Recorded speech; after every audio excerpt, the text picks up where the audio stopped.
Hello, hey, hi, howdy, everybody, and welcome to session 11 of Zenith Revelation. This is the finale for our delightful little show here. We still have one episode left after this. That's an epilogue, but anyway, I'm getting ahead of myself. Hello, my name is Alex. I'm the GM for this D&D 5e actual play, and I'm excited to be here, y'all. It's been fun getting this far, and I can't wait to see what happens here. We're going to quickly go around, introduce ourselves, introduce our characters, and have a couple quick announcements, and then we'll hop right into it. As already said, my name is Alex, and I'll let my lovely co-stars here uh, go ahead and introduce themselves. Yes, I can go first. Hi everyone, my name is Abhishek. I'll be playing Eris, they pronouns. One of our lovely assassins who's been on a bit of a break, or rather a bit of a split off from the main group for some of her own adventures, which you may or may not see later. Hi, everyone. I'm Mozz, or Mozzarella, or Megan. I am a voice actor, and I'm so excited to be back at this table. Again, Alex has said scary things in the beginning, so I'm still scared. It's just a constant theme, but I'm okay. I'm so excited to play Zahir Kamar, our resident warlock fighter, with the faceless background, not the persona, but faceless background. That's what it was. Hi, I'm Seth. I'll be playing our other assassin. I'm horrified, and my character is also existentially terrified and scarred from the events of basically the last three episodes. So I look forward to more of that. And to my co-stars, it's been an honor. This might be it, you guys.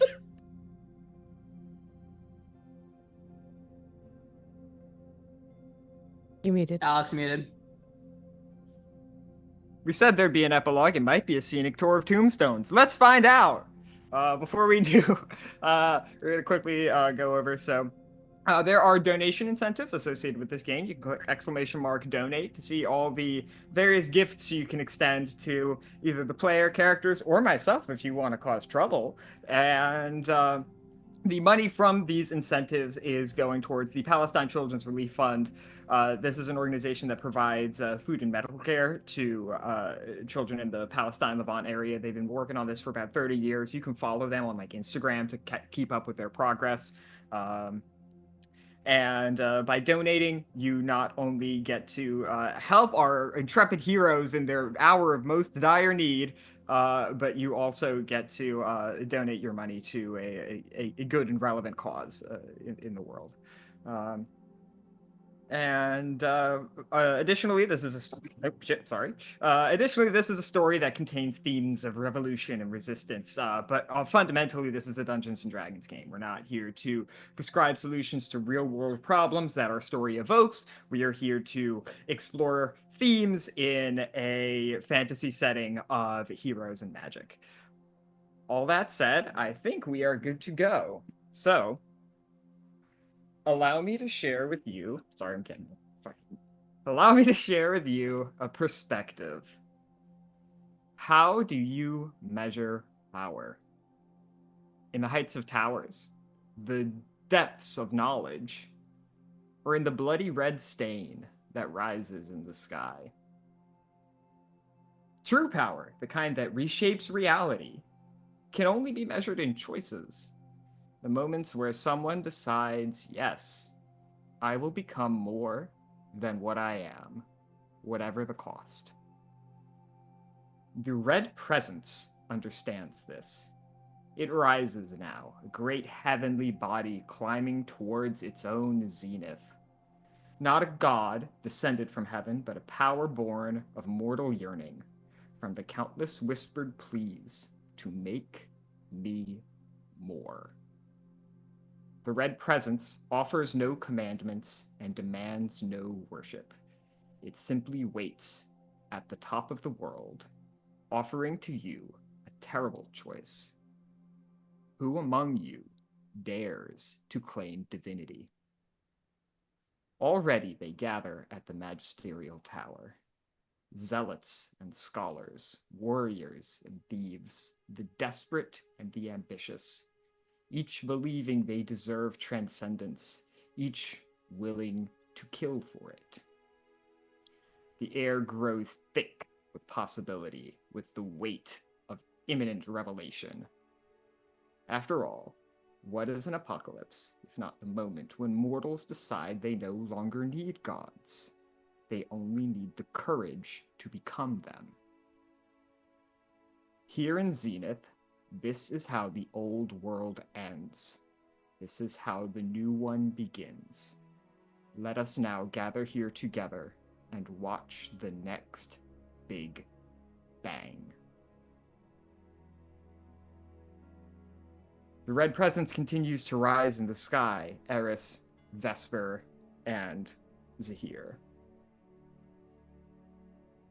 A growing sense of urgency rises up from your fellow citizens as more and more people begin to make their way to the giant blue-green crystalline tower that houses the Magisterium, until a few hours ago, the seat of the grandest power any of you have ever known. That has since been disrupted as the red presence offered deity, essentially, to whoever would meet it at the top of the tower. What do you do in these final, horrible moments?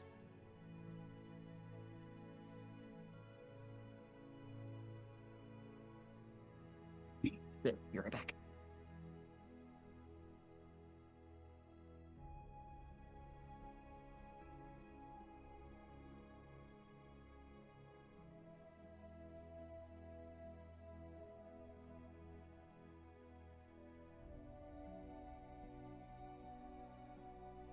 Sorry, my computer threatened to turn off on me. The plug fell out. I was at 4% battery. Oh my god. I'm sorry. Vibe ruined. What are y'all doing as the world ends? Pretty much that, kind of scrambling to find the the thing to plug it back in kind of feeling. Just the scattered thoughts of what can I do to stall this, because there needs to be more time, even if it's not for me but for her, kind of, at least in Zahir's mind. Mm-hmm.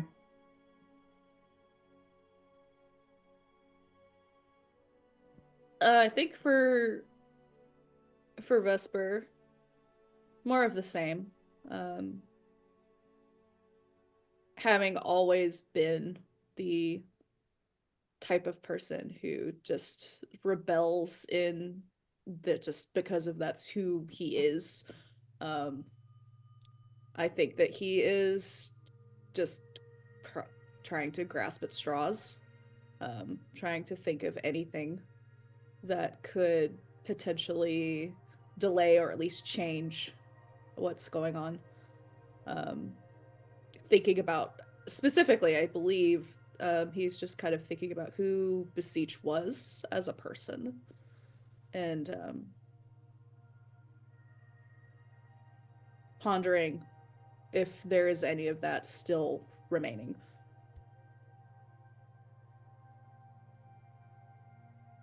I think for Eris that she's trying to keep it cool on the outside. She's definitely trying to keep that same sort of calm, calculating, analytical mindset that she has, especially when she's on a job. And this is a pretty big job, one could kind of say. I wish she'd be getting paid for it, but, you know, say la vie, she can always bargain for something later. But point being, it's still the same kind of high pressure environment as a job, just a lot more pressure than is normal. But underneath, while she's still sort of keeping that calm, calculating perspective about herself, she's trying to, on the inside, she's definitely trying to figure out, okay, how the actual hell are we going to get through this? Because she's kind of at her wit's end as to seeing how exactly they're going to be able to even just approach the situation in general, let alone find an actual solution to the end game of it. Absolutely. Yeah. Eris, we'll start with you. I would say that you have been out of the magisterial tower now for a few hours. This thing all really went to shit after kidding. you've gotten out. So, what are you doing now? Aside from internally, like, are you acting? Are you fleeing? Part of her wants to, I guess, look for an escape route. It's almost second nature to her to find some sort of escape route on her jobs, either just in case things do end up going wrong. It's always good to have at least some way to dip and get out, because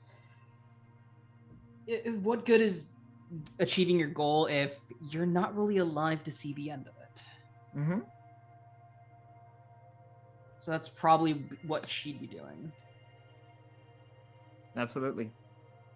Zahir, Vesper, y'all were together last we left off, correct? Yeah, I believe so. Yes, What are you doing?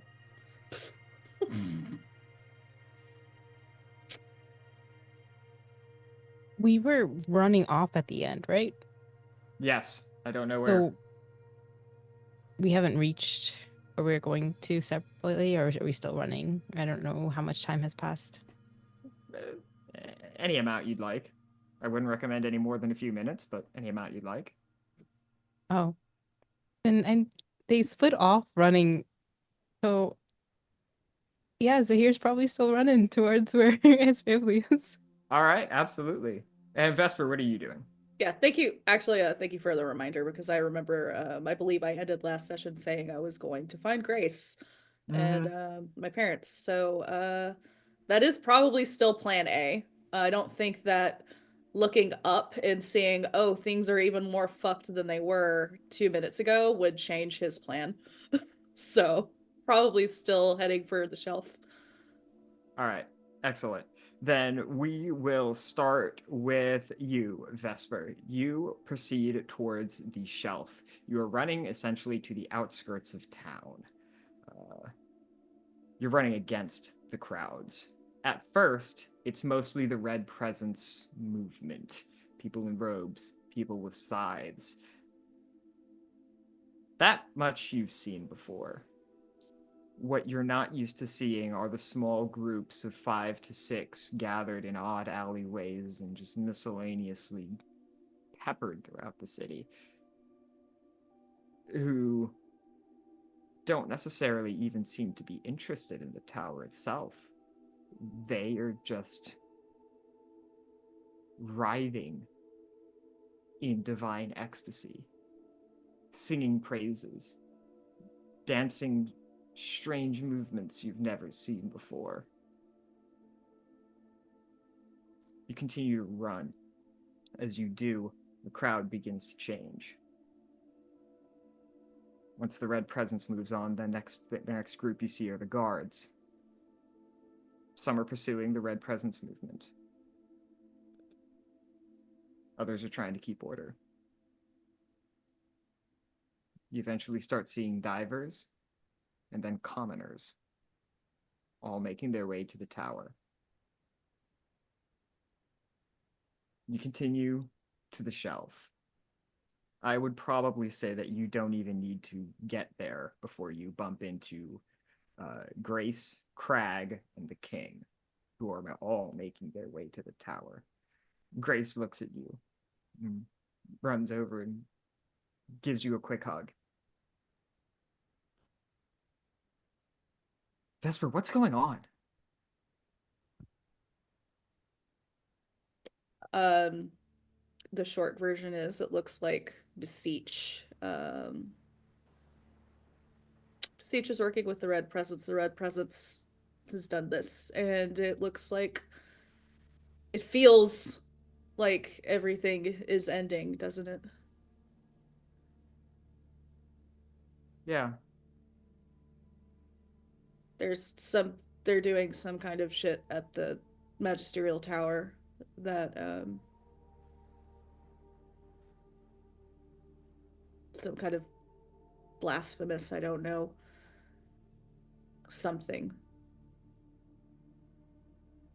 I think he'll kind of gesture towards one of those like odd groups of if there's one or two red presents in here, it's nearby, being gross. Yeah. Um, whatever they're experiencing, it seems to be real. Yeah. As for what the fuck? Yeah. I came to check on you. You're the first and only thing that I wanted to make sure was okay, but I have to be honest, I don't know what we do. The king speaks up. I don't know that we have a lot of options, and I don't know that any of them affect the outcome. But we're heading to the tower. Whatever's happening there.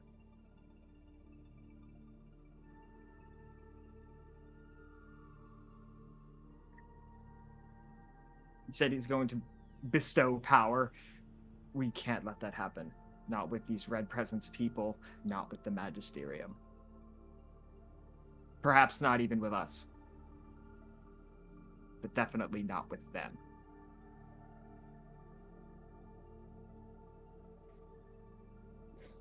Maybe we're all dead.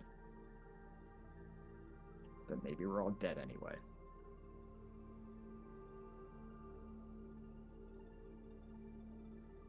Well, I think Grace put it well the other day when she said that my people are born to fight.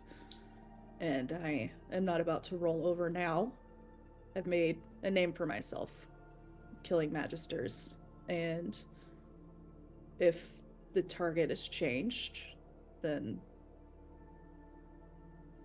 I'm not giving them this city without a fight. And if it costs me my life, I think my work was always going to, some way or another. I'm with you. Good. Let's go. Zahir, we cut to you. You make it to the small apartment where you've been staying with Jade and Jamila.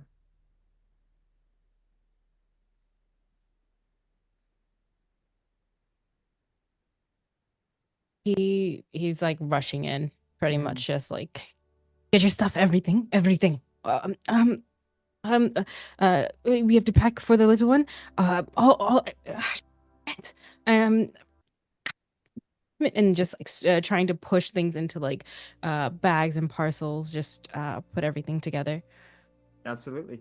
You begin rushing to pack, and in an almost ethereal, calm, quiet manner,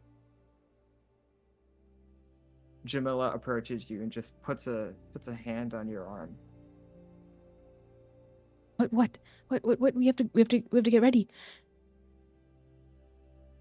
Do you think that will help? I don't know. I do.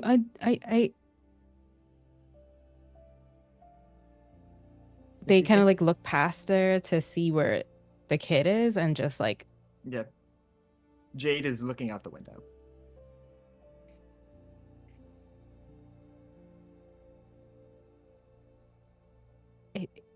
I don't know if it will help. But if you want to flee, we should go now. Don't worry about packing. Let's just get out with our lives.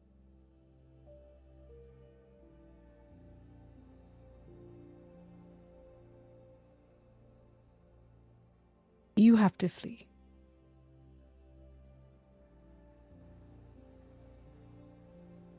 Are you not?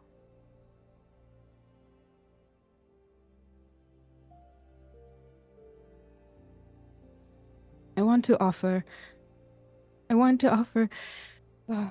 Okay.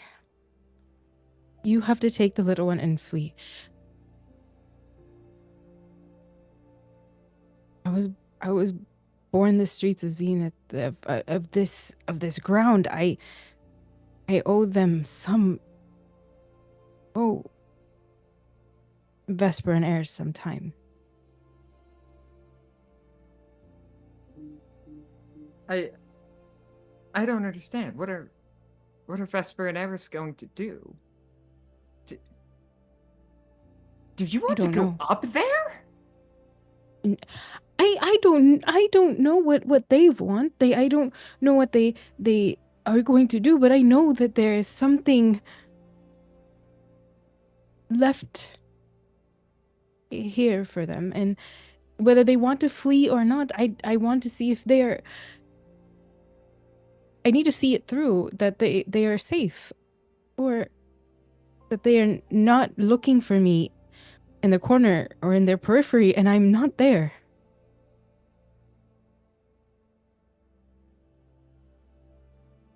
If it is up there, if they are going up there, then if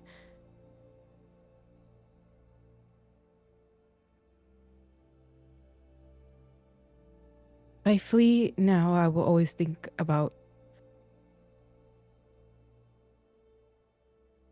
their last moments. If I was there, if something happened and I wasn't, I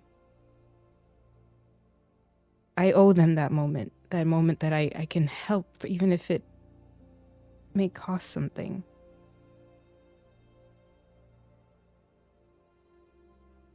What do you owe us? Did you just I am just not. kill I'm Khan just to up and get yourself killed the next week? no, no. I'm not planning. I just can't run without at least giving them that time. Without knowing if they will be okay.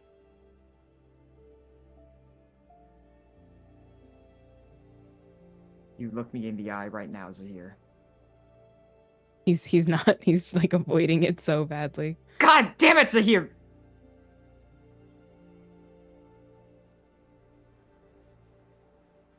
You make it back. Alright? Vesper and Eris. Whatever. I know they mean a lot to you. I don't mean to be dismissive, but No. You're not. are you. You have reason to. This is. If they want to do something foolish and dangerous, let them. But you make it back.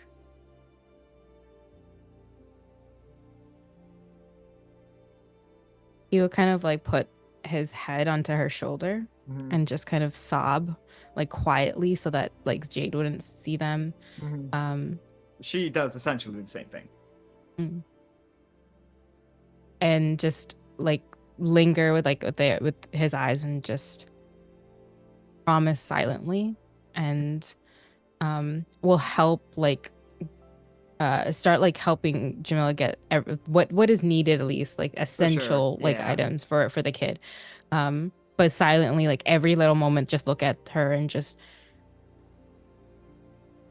soft little hugs or like side hugs, or just like make like grabbing little moments kind of things, like right before he goes through the door, and he wants to see them like head to safety. So before like she runs off, he'll like hug Jade. Absolutely. As you hug Jade, you sort of pull her from the window, give her a hug. As you do, you cannot help but see out the window yourself.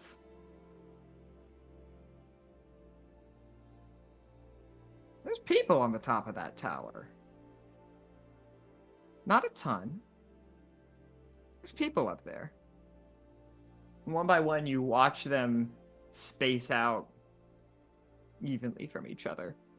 They raise their hands, and a great bolt of blue-white energy extends from the hands of each wizard up there and forms this sort of ring.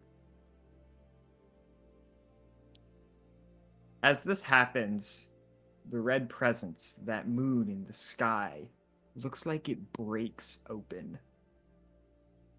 and something else begins descending from it. A small red orb. It is descending slowly.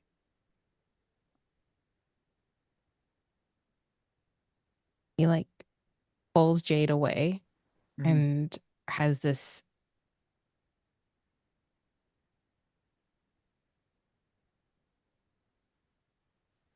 disappointing but like seething anger kind of build up. He's just looking at it like, what else do we need? Um, he will like pick her up and hand them off to their mom and um grab them into like a full like family hug, but like whisper to Jamila like one last thing's like,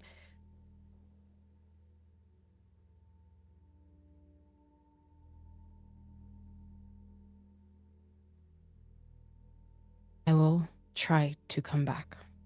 And pretty much still staring at whatever's happening out there while in this hug, just really angry at this, whatever new thing that's coming down. Just, I will do my best. I want you to know I didn't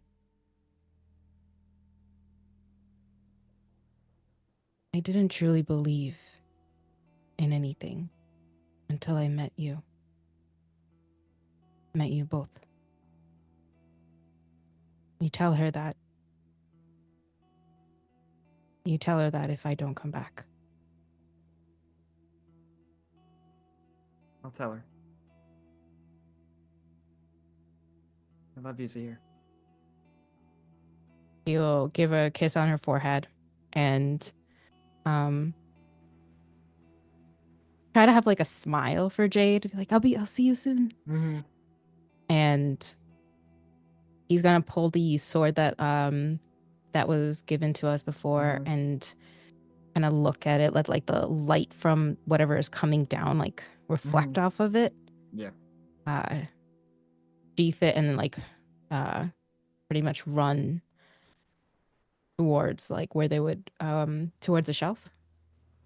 Yeah, you can head towards the shelf. Sure. And we will now hop over to Abhishek. Or Eris, rather. Sorry, I'm getting my names confused. Anyway, Eris. Um,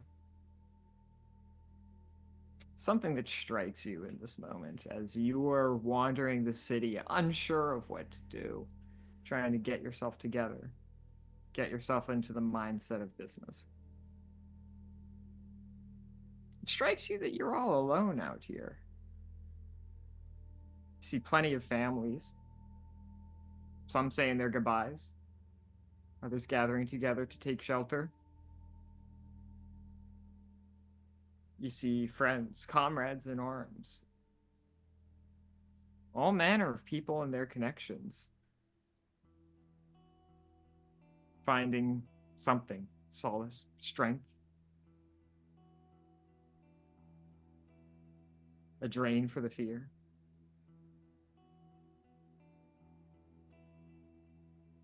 And you're alone. What do you do?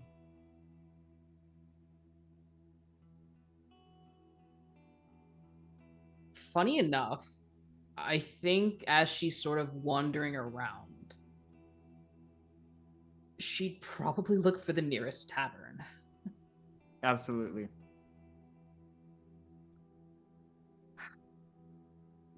Not quite a tavern, but it's got alcohol and some other stuff.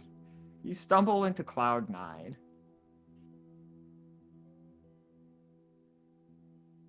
It's actually quite packed now that I think about it. Plenty of people want to spin the bottle, see what the visions are gonna offer them now. Plenty folks just seemingly passed out with half-empty bottles of Cloud just kind of strewn about. Almost every table was taken, but it is dead quiet in here.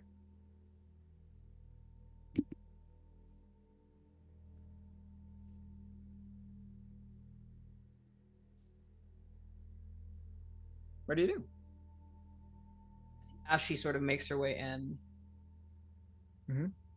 she'll one take a look around at how packed yet quiet it is, which is a little surprising to her considering all the other times she's been in here. There's at least been some sort of liveliness at the place, but Yep. given the circumstances, she won't hold it against people if they want to, just be a bit on the silent side today. Mhm. But she'll make her way up to the bartender, whoever's in Mhm. charge, Yep. and she'll flip some gold over, Mhm. asking for a couple bottles of Cloud. God damn.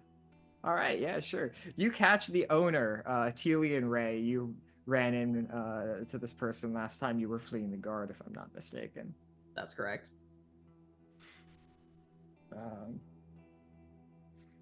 He gives you an odd look.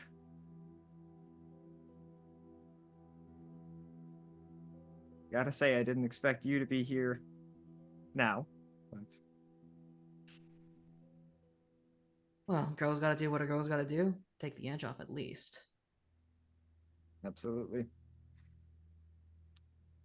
Silently, he goes and concocts a little vial Cloud, pours in a couple of miscellaneous liquids, places it over a burner, whisks it all up, and it begins to billow out this cloudy white vapor. Hands it to you. See you on the other side. I'll see you there. She'll sort of find another spot to sit down and sort of enjoy her time, but she'll do something a little special while she's sort of figuring it out. She decided, after seeing the whole, end of the world happen, with the whole white skies, the red presence, everything, and especially after her adventure in the Magister's Tower, she decided that rather than face the end of the world behind a second skin of sorts, she decided to do something different for a change. For once, she decides to be herself, her true self. And as she sits down, those who are still sort of lucidly awake enough to see her will watch the sort of color drain from her skin. That once tan skin, black hair that Eris has become kind of famous for, at least amongst her friends, sort of fades to like a charcoal gray, and that hair turns to a stark white. And as she sort of reveals for what, and I don't know how long it's been, at least years at least, she reveals her true changeling form to the world. Mm-hmm.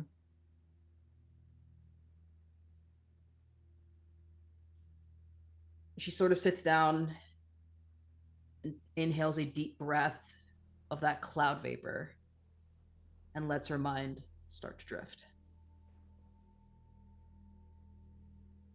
All right, interesting.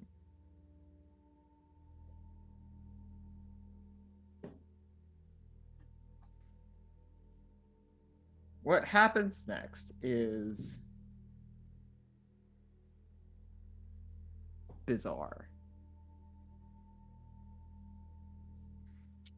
You feel almost lifted out of yourself. Every time you go into a vision, it's a new experience. Sometimes you fall backwards, seeing your field of view slowly disappear into the two circles uh, that your eyes offer you. Other times, it's like you just collapse into your own mind in a way. This time, you're lifted up and out.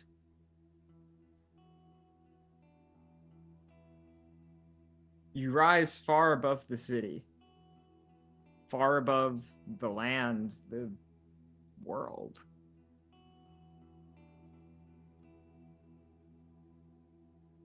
You breach the outer atmosphere of this place and find yourself swimming in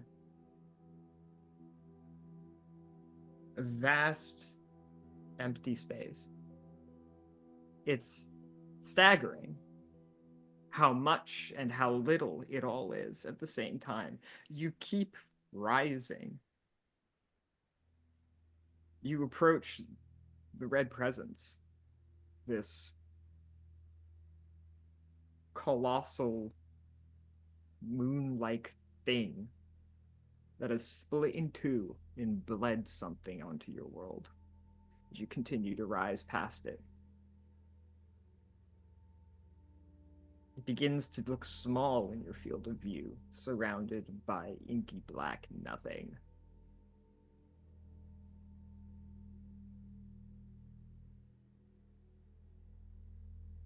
Stars collapse into pinpricks of light.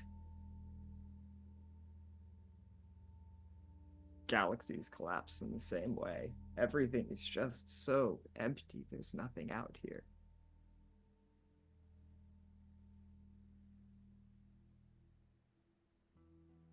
You're struck by just how little it all means.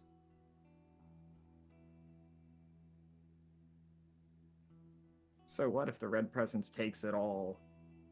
There's nothing out here anyway.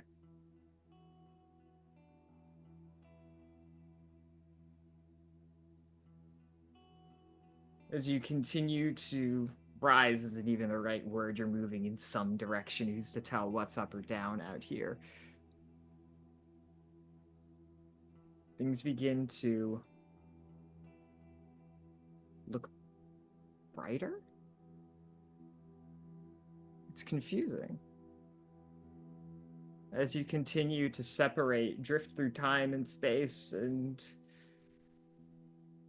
breach the outer edges of reality, you find yourself in somewhere else. It's bright here.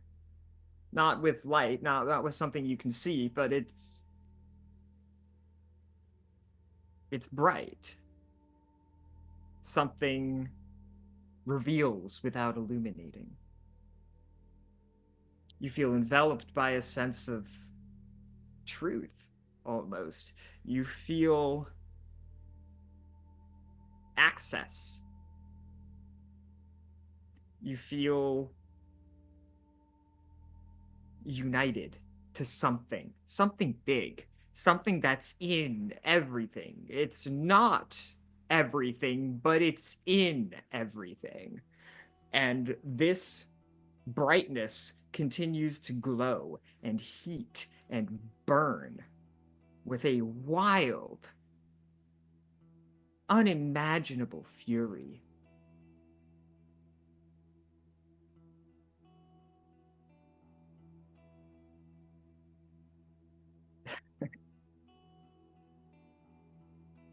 You are perhaps the only living soul who ever has or ever will hear the voice of Enuma Elish as a whisper drifts through your mind. I will remind them that faith is mine. You crash hard back in the table.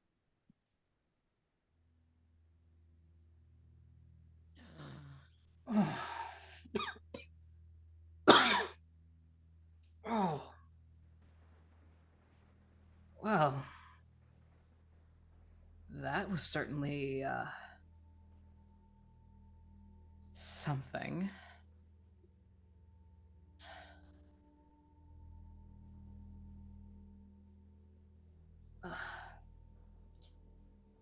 Like, for those who are sort of watching, it's almost she's Varys had bad come downs off of like illicit substances before. Even the visions she's seen and had adverse effects to, none of them really seemed as bad as this one. Because it's not often that you get high, find nihilism and just little find the whole and then just suddenly get whispered to by God? Question mark? in a very, shall I say, threatening manner. Kind of tends to put a whole damper on the thing, on the little, out of body experience. But it's the weight of what was said to her is definitely not lost on her. Mm-hmm. She sort of looks around, sort of readjusting to herself, and looks down at her skin again. Almost out of reflex, she does sort of flinch back, almost kind of forgetting that she dispelled her own disguise and that she's looking at her actual self again. But she does find a little bit of comfort in it. It's nice to finally be almost... It's nice to be comfortable in her own skin. Mm-hmm. It's a feeling she hasn't had in quite a long time. No matter... And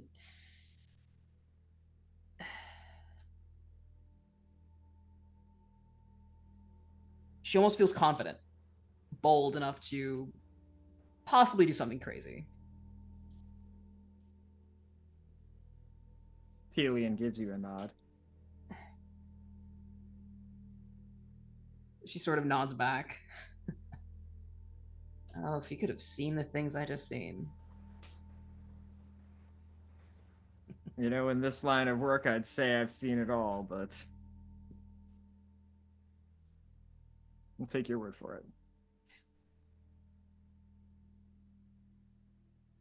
She'll sort of stand up, dust off her coat a little bit, prep her weapons.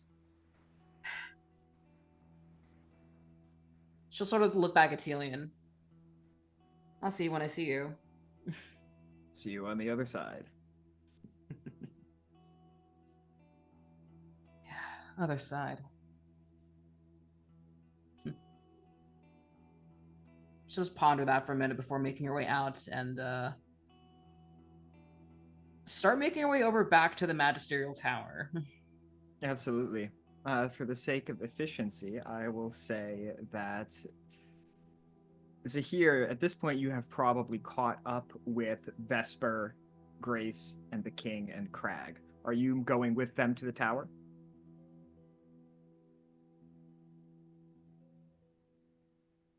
They're like coming in pretty much like trying to get them out and seeing them get ready, I'm guessing. And they're just like, oh no. No, no. Ves, you're thinking of... Vesper simply points at his bow on his back and shrugs.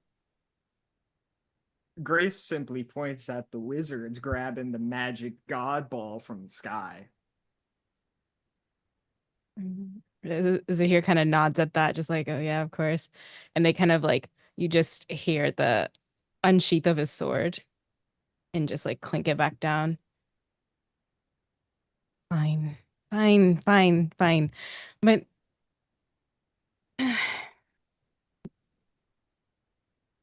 I can't you know what? I'm not even going to convince you. Where are we going? And kind of like that being like the way forward, like he just like starts walking towards where Grace and Vesper just started to like walk towards. I don't need to remind you what you're getting into. The cost. You're walking with the same cost as well. And kind of like hints over at Grace. Yeah, but she... You know her. Eris, you bump into your buddies on the way to the tower. Speaking of costs. This is Eris, but not. Oh, yeah. Have either of us... Yeah. I don't think either of us have ever seen... Eris's true form? this No. form, so None we of probably it. don't know who you are. Yeah, when Zahir says that, they kind of have their like sword out a little bit like, you should run. Whatever you need, it's not here. Now, is that any way to talk to an old friend? I should have known you'd show up sooner or later. You coming or not? And she's already sort of starting to walk ahead of you guys.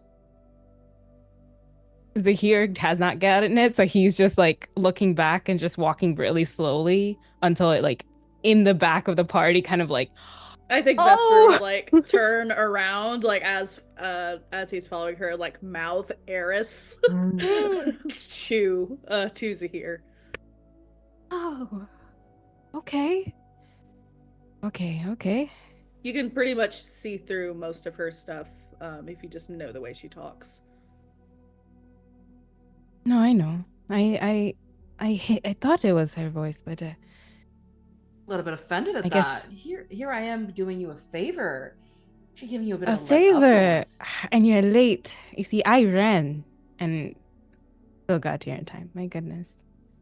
Well, not my fault. I decided to needed to do a little bit of a pre-game ritual to get the edge off a little bit.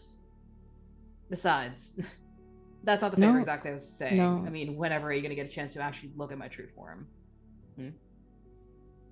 Zahir does like a big laugh to that and just but even puts like a shoulder to Vesper and kind of like a hand to Vesper's shoulder and just,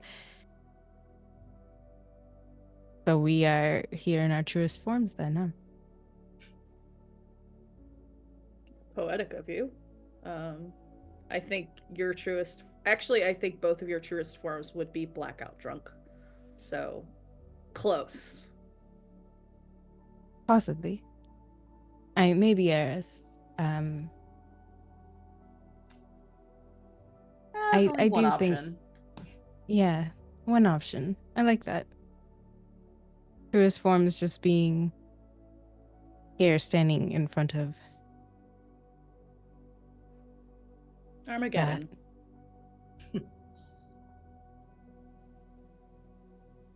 Somehow I wouldn't have it Mhm. any other way.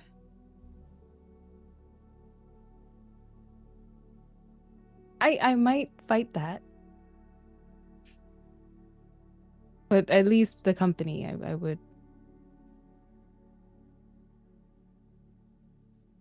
Yeah, I wouldn't have it any other way. You to progress through the streets, this small moment of calm in the middle of the chaos. The first primary obstacle you encounter is a large barricade, seemingly erected by the church. All of the members of the Inquisition are out in full force, armored, spells at the ready. Second here. Among them, you catch someone who looks out of place. You see this little old woman in white robes stepping forward to stand on top of an overturned cart. You see her shake with both fear and. Sorry, I'm juggling my music volume. You see her shake with fear and fury as she begins to speak. Look at yourselves! Running toward death and calling it transcendence! This red presence offers you eternal life. You fools! You are already living it! Every breath you take, every choice you make, every act of love or kindness or courage, that is your eternity! It is happening right now! How dare you extend your worship to this thing? This fantasy of fear and desperation? Is it not written that our God alone holds the breadth of existence?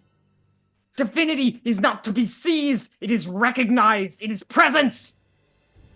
You rush towards this tower, seeking power, and I tell you this, whoever waits at the top of that thing is already dead.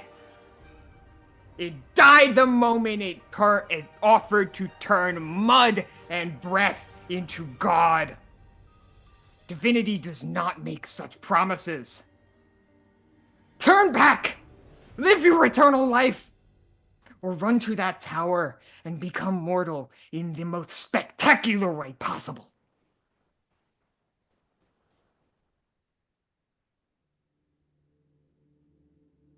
The crowd continues to rush.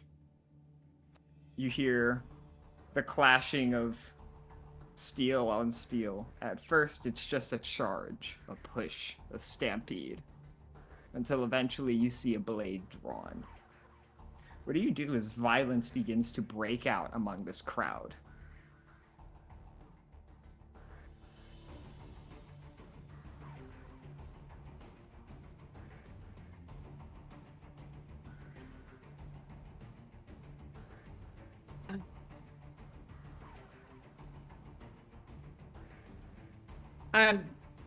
For Vesper's part, I think if nobody is immediately targeting him or Grace, as much as it physically pains both me and my character to say this, I don't think that they stop. I don't All think. right. I think that he's going to keep pushing. Excellent. Let's break this out into a little skill challenge then. How would you like to attempt to get through this? Are you just bamboozling your way forward, pushing through physical strength? You finding another route? What's your plan? As per the usual, I think that his eye is always kind of upward. For if, I don't know how extravagant this tower is, but knowing them, there's probably a fair bit of decor that could be used as some, maybe to go over the tops of some heads and make their passage easier. But I think that ultimately he's just laser focused on we have bigger things to try and Absolutely. get to. Unfortunately, you're not at the tower yet. You're maybe 10 minutes brisk walk away. Okay, gotcha. But you are able to find some roofs that seem traversable. That works for me. Vesper begins scaling the roofs. Eris and Zahir, what are you doing? Grace follows. I don't think Crag does. I would say the king does as well. Crag would be wild. Yeah, no. Crag, for his part, begins pushing through the crowd. The first thing at least Zahir would do is just try to stop any innocents from getting hurt, like pushing them out of the way, like pulling people apart, just like yelling out like stop it, stop, and then seeing if they can see Eris and Grace go up. They're just they will try, if there's someone in front of them, they'll push them to the side and start climbing up the walls themselves. Absolutely. All right, so we've got two headed for the roofs, with Zahir making a detour to wrest some people out of the carnage. Eris, what are you up to? I think Eris is gonna have a similar mindset as sort of as Vesper in the way of they're not really gonna stop for anything, like even innocent people at the moment, because they currently have bigger fish to fry, unfortunately. But instead of taking the rooftops, they're gonna kind of use the opportunity left by Crag sort of pushing his way through to sort of dart and weave her way through the crowd with the grace and skill of a cat burglar dodging like a security system almost. A very lethal one, but a security system nonetheless. All right, then let's see a dexterity saving throw from Eris, and let's see acrobatics or athletics checks from Zahir and Vesper. I would love to give you an acrobatics check. I can do advantages on athletics now. Hell yeah. That's 19. 19, that'll do it. You scale the side of this building with relative ease. That's a 21 on my dex saving throw. A 21 on the dex saving throw. It is a mad pit of chaos. You ever been to a rave or a concert where there's just too many people for the venue? It's like that, but sharp. Lovely. But somehow you're able to avoid the most of it. You still do take 5 damage from the just residual being in this thing. You are pushed and shoved and jostled, and you catch a couple of stray nicks here and there. But you survive, and you and Crag make it to essentially the front line. He doesn't seem to be trying at this point too hard to be pushing past the Inquisitors. What he's mostly doing is grabbing the miscellaneous divers and other adventurers from behind who are pressing against it, and just kind of either like ripping weapons out of their hands, like grabbing them by the head and just throwing them down. Now, they're not killing folks, but he's taking them out for the count. And then Vesper, what was your roll? 27. 27. Hell yeah. You absolutely do it. It's like you see a building and then you are on top of it. What is the next move? The crowd continues its perilous thrashing. Uh, I mean, let's sorry. let's spice this up a little bit. Actually, can someone roll me a d20? Tell me if you get above a 12. I did not. You did not? That's good. Vesper, from the corner of your eye, you see a red fletched arrow fly from down the street. It misses Mother Mishka by mere inches.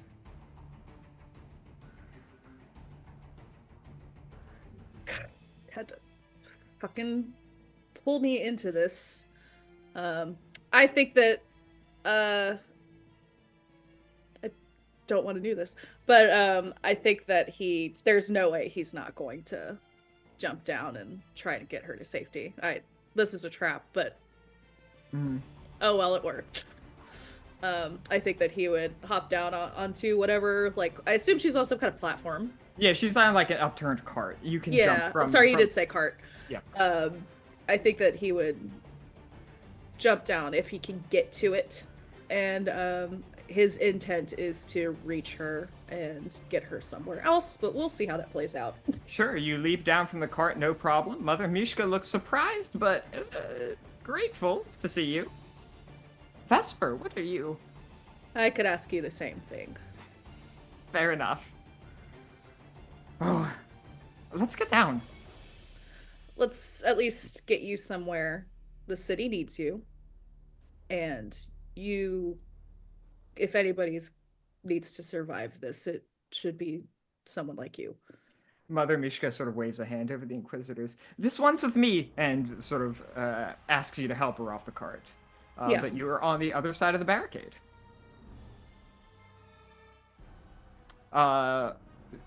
Zahir and Eris, how are you getting on the other side of the barricade from your position now, either on the roof or at the front of the crowd?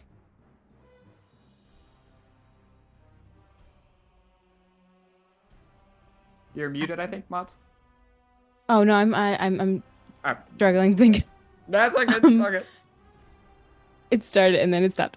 They're going to run at it and try and spider climb and like jump over it if they can. Absolutely. You got yourself to an elevated position. You will take a bit of fall damage, but not much if you stick the landing. So go ahead and roll athletics or acrobatics.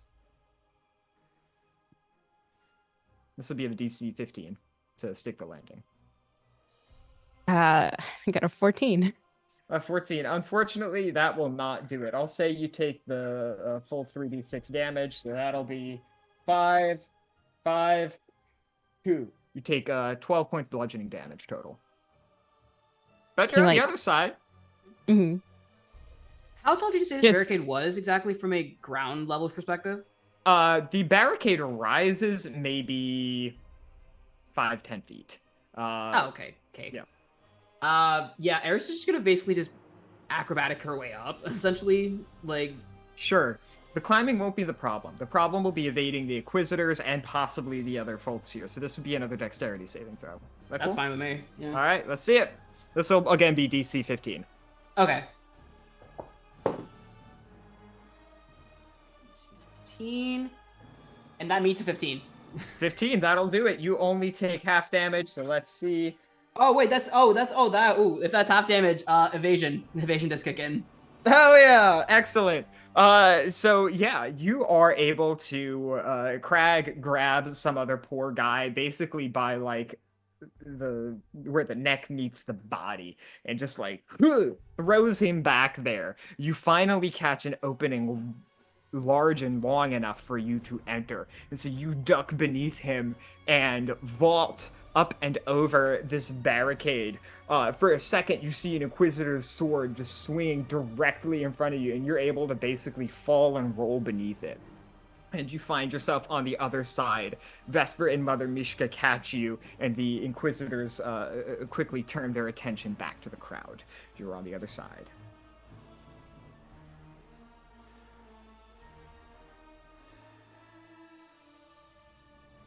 Grace and the king descend from the rooftops. They seem to have jumped across from on top and have descended now.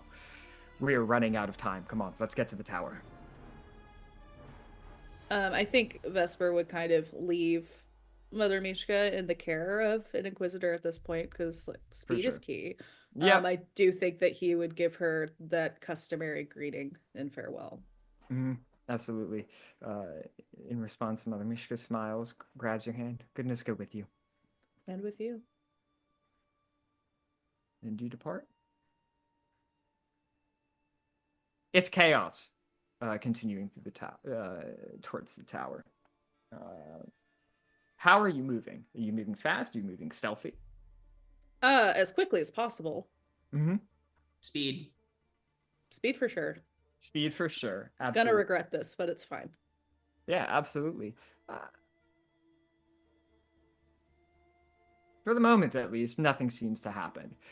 You continue to run, and you see all manner of people with you charging towards the tower. Again, some are divers, some are guards, some are church people, some are Red Presence folks.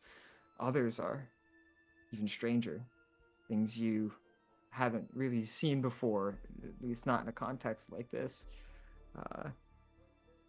You see a black-clad individual sprinting across the rooftops, and when there finally is a gap that seems too large for him to leap, he does it anyway, and in mid-air wraps into himself and becomes a bat and begins flying towards the top of the tower.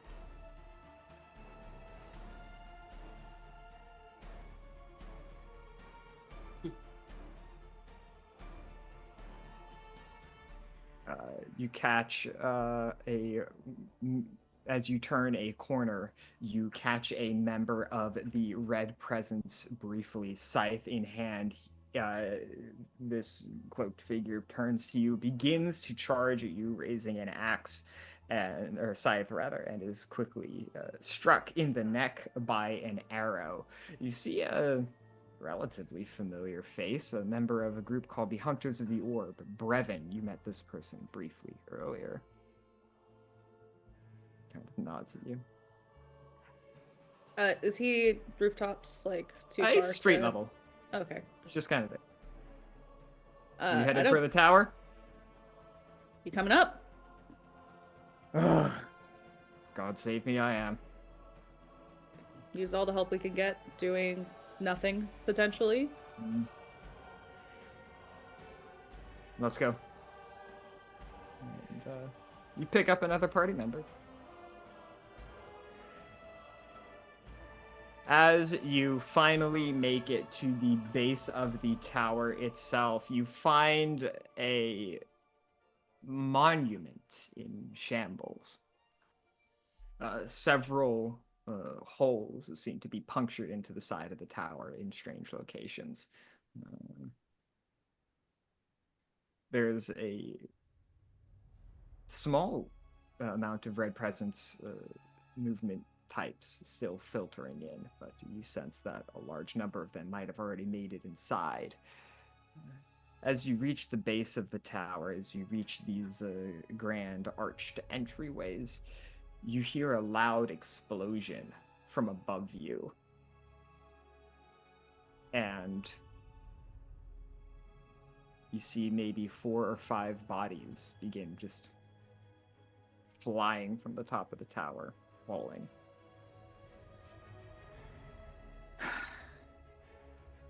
What the fuck is going on up there? They've started killing each other. Everyone wants to be the only one on top of there. That is kind of the problem with their whole dogma. It's at this point when you notice, unsettlingly, that the ritual that the mages began has long since ceased, and the orb still descends from the sky. Shit. Are we too late? I don't know. But this is it. We can't likely turn back from here. Wasn't going to anyway. Good. Is it here? Last chance.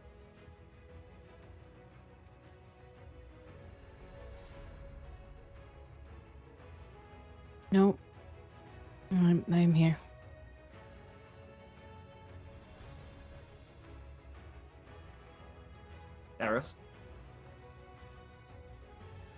Sorry, I think my internet conked out, but I missed like the past like minute. Are you heading up the tower? Last chance. Yeah, basically. All right. Is it 5-6 of you now? All exchange brief, solemn glances and nods as you all decide, for one reason or another, to tether your fates together in the hopes that just maybe you might be able to create something greater than yourself. And that's where we'll hit our break. We're going to take a quick 5-minute break before we get to the real meat of this shit. Get up, pet your pets, say hi to your family, say hi to your pets, pet your family. We're going to be right back. Hello, everybody, and welcome back to your regularly scheduled apocalypse. We rejoin our intrepid heroes at the base of the magisterial tower. There are several floors between you and the roof where something is happening. You burst into the ground floor. It's an atrium of sorts, and you are greeted by a massacre, a pool of bodies. Many, maybe even most, cloaked in these red robes that you have become oh so familiar with. Several white masks are scattered throughout the area. Some broken, some still intact. Vesper and Eris, can you both roll me a D100? Ooh. Sure. This should be interesting. Let me know if you get above 70.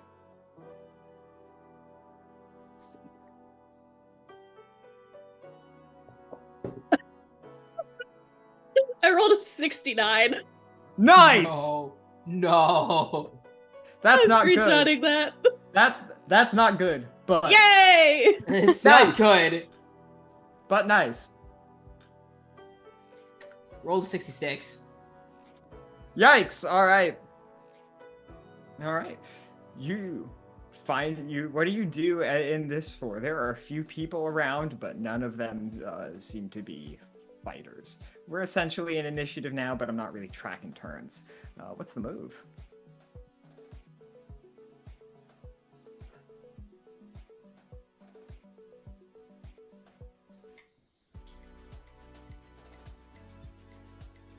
I mean, Fast I and sneak. still think that that despite what I know, I still think that Vesper is going to just try and get through this as quickly as humanly possible. I can't Absolutely. see him doing anything else. I can't see him stopping and fighting. All right, absolutely. So you begin just running? Yeah, I'm just going to continue trying to make my way to the top and face whatever is happening. All right, so assuming you action bonus, you Yeah, action, that's what I'm doing. Yeah, you Just move dash, action dash. to dash, bonus action to also dash as a Yep. rogue. You make it essentially halfway to the. You make it essentially past the second floor, halfway to the third. On the way, you pass a library where you see some kind of barrier has been erected between the stairs that you're on. This kind of spiral staircase that runs along the outside of the entire thing. Very inefficient, terrible design. But there's a barrier that has been a magical barrier that's been erected over the library itself, and you see maybe hundreds of wizards absolutely pouring through tomes, frantically shouting at each other, scribbling esoteric symbols on chalkboards, loose paper, the backs of books, anything they can get their hands on. They're clearly hard at work, although it's unclear what is happening. Vesper, no, you're Vesper. Eris and Zahir, what's your move? I think similarly to Vesper's train of thought, Eris is going to just make a mad dash because they don't have time to spend here fighting like small fry. They really just have to get up to the top as soon as possible. So Eris is probably gonna do the same thing. So dash, so yeah, move, dash, action, and then bonus action dash. All right, absolutely. You make it to essentially the same spot that Vesper does. It's funny, the two of you almost instinctually acted out the same exact behaviors, your movements in sync, in lockstep with each other. Truly, you have found between yourselves rivals and equals. Zahir, what's your move? Oh, Zahir's doing the same thing. This is Absolutely. a dash to the top. This is Absolutely. especially after that last scrape, he's not risking it anymore. Sure. You run, and the king, Grace, and Brevin. You lost Crag in the process. He's likely still closer to the crowd that he was engaged in. You make it to the second floor solidly. You're not halfway up the stairs like your friends. You are, though, with the king and Grace and Brevin. And it is at this point when a red-robed figure sort of like pops out from the top of the staircase, shouts something, and you see two more figures join them. And all three of them take out either crossbows or bows or some kind, and they begin to fire. So let's see. I'll make this an attack roll if I can find my shit. Give me 1 second. All right, let's see. Eris, first bolt coming at you. Does a 13 hit? Double checking. It does not. All right, a crossbow bolt narrowly misses you. Zahir, you are up next. Does an 18 hit? Yeah. All right, you take 14 points of damage as an arrow shot from a short bow lodges itself in your thigh. And Vesper does a 3 will not hit you, I don't think. And so you are able to narrowly avoid a larger crossbow bolt fired in your direction. What's the move?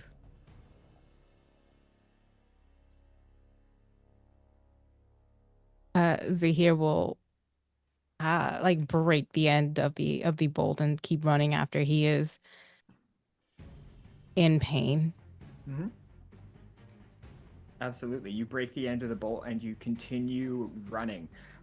You are able to essentially, while the red presence folks are knocking ammunition and reloading their crossbows, you're able to, with an absolute feat of endurance, continue your mad sprint to the top. You bowl them over and find yourself on the 3rd floor. This is a space that is divided into these various practice chambers placed for wizards to cast their spells in safety. And this is a chaotic melee in here.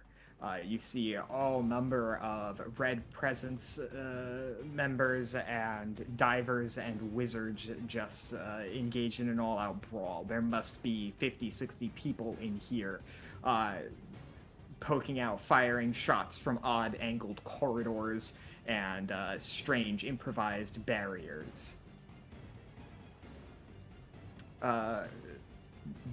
Vesper and Eris, is it a similar dash for you? I'm still thinking, so you go ahead. All right, Eris, what's it for you? I think most likely, even despite the danger, it'll probably be a similar play from Eris, at least, in terms of movement. All right, sure. If you take all 3 of your available movements, you are able to make it solidly onto the... You are halfway to the 3rd floor. You will make it solidly to the 4th floor. This is essentially one narrow hallway that splits into various classrooms or lecture areas. And then Eris, what's your move? Or you're Eris. Vesper, what's your move? Okay, so Red Presence at the back. We are currently in obviously there's like that room of Magisters. Mm-hmm. Red Presence is currently behind Zahir. Behind Zahir, in front of you. Damn it. Okay. In that case, then I am going to continue just doubling up on the dashing and just trying to get to the top as quickly as possible. All right, you double up on the dashing and continue to move as quickly as possible.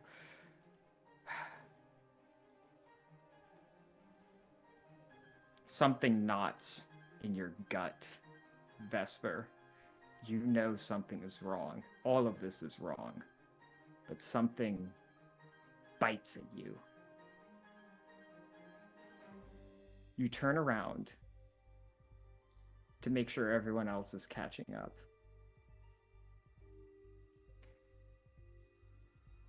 And as you see your sister run past the Red Presence members who were knocked over by Zahir, you see a panicked, fearful determination on her eyes.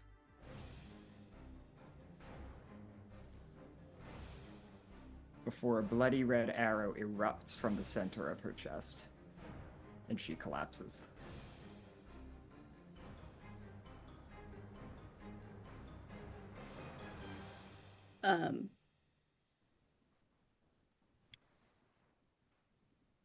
I think Vesper is going to just throw himself over her and kind of like face in both hands. Grace, are you here? Are you okay? Say like in denial, I think. Hey, look at me. She looks at you, taking ragged, shallow breaths. Her eyes are beginning to dull.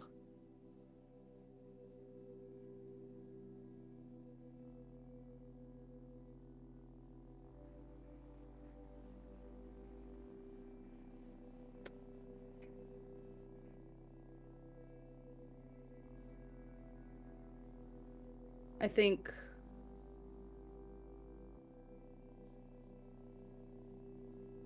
Vesper has seen a lot of death, and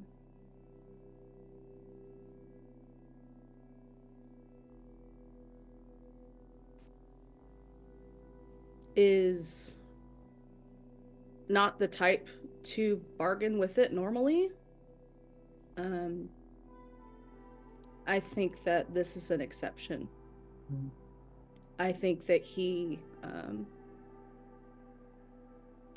presses his forehead to hers and just prays to whatever is listening in that moment, if it's Enuma Elish or if it is something else. That doesn't matter. Just not her. Go ahead and make a DC 20 religion check. Jesus Christ. Okay. You can use wisdom if that's better for you than intelligence. Is it? IDK, man. It makes no difference. All right, let's go. An 8. You hold your sister and you pray. Nothing happens. The gods, it seems, are too wrapped up in their own concerns.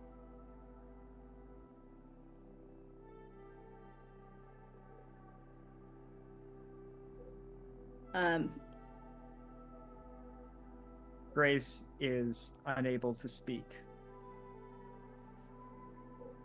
Her shallow breaths begin to slow.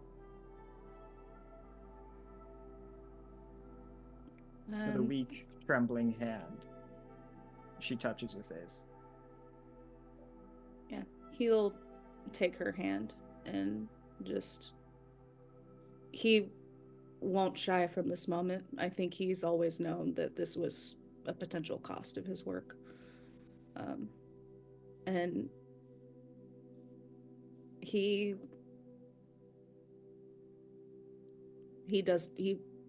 will continue holding her gaze for as long as she's in there.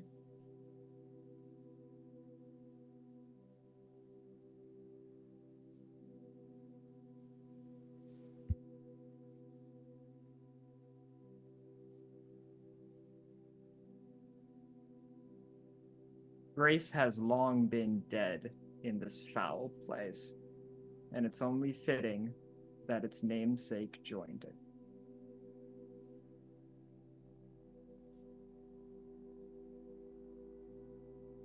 Your sister fades into eternity.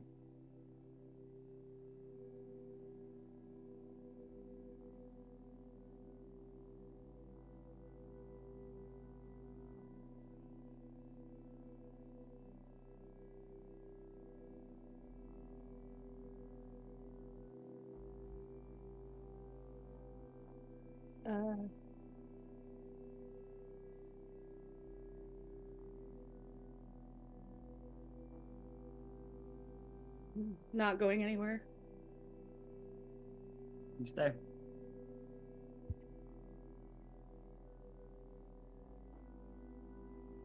So here, what do you do?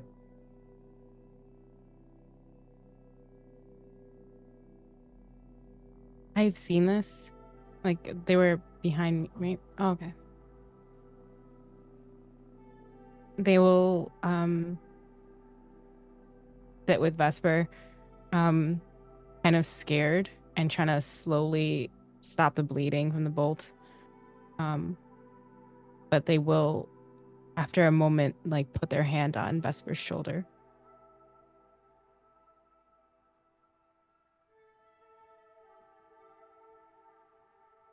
We have to let go.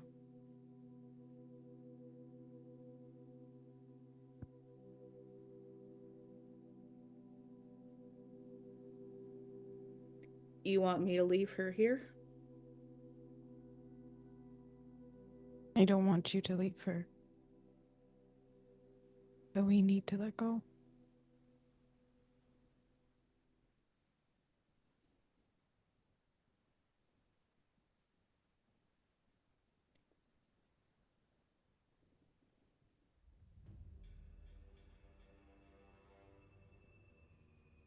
From outside, a vibrant, bright light begins to shine. This is not light. You cannot see it with your eyes, but it reveals truth. And you are filled with a violent, visceral rage as the truth splayed out before you in gore rises to meet you. Descending from the sky, you see untold numbers, legions of these bizarre, spinning, clockwork angels. Rings spinning within rings, surrounding a vibrant fire, carried by wings of white feathers.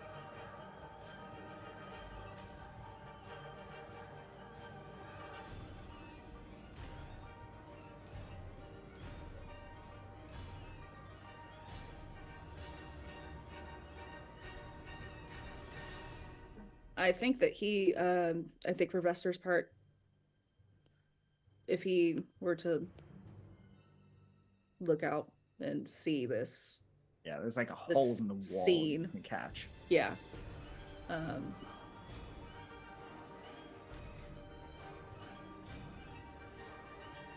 I think the only thing he feels is just this indignant rage of, why are you here now? For this. For them and their purposes. I think he will kind of gently pick up his sister, and there's really nowhere safe here, No. but just kind of move her off more. I think more just so he doesn't have to look at her. But in his head, he's justifying it as like, I don't want her to be trampled on top of everything else. And he will slowly continue to trudge up the stairs.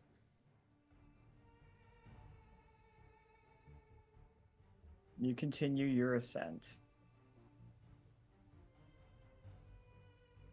Assuming everybody's moving at their quickest pace, you soon find yourself in, for lack of a better word, a large auditorium space. There's a sort of central pit in the center below these sort of circular stacks of rising seating. I forget the fucking word.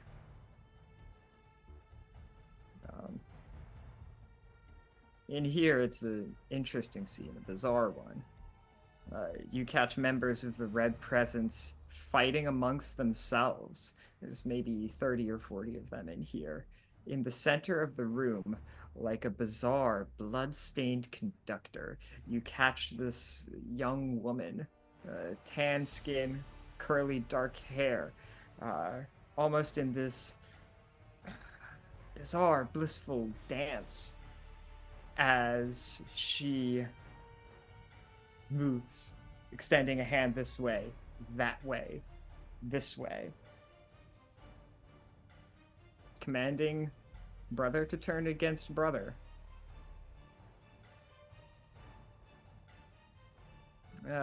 Eris, you catch your old friend, new friend. So sort of let out a chuckle at the sight and how quickly things can change in the matter of a few hours, given what she was doing here last. But it's nice to know that she's on our side for now, at least. Absolutely. This is an intense melee here, and you are still at risk. So let's see what happens. Eris, we'll start with you. Does a 17 hit? It ties. All right. You're going to take 14 points of damage as a member of the Red Presence, scythe in hand, charges you and leaves a nasty gash along your upper forearm. Zahir does a 15 hit you. You are able to deftly shift out of the way as a bolt of lightning flashes before your eyes. Vesper, a 9 does not likely hit you.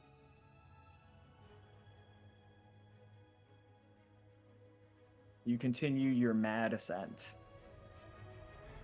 Next, you find yourself among various office chambers, for lack of a better word, the private spaces of the Archmagisters, the highest seat of power known to the world.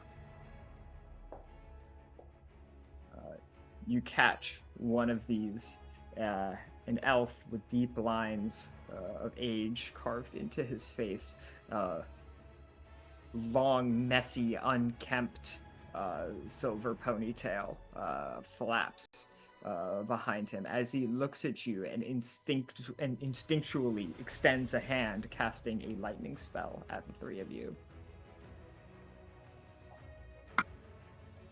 Actually, this would be dexterity saving throws. I'm sorry. Can I get dex saves from everyone?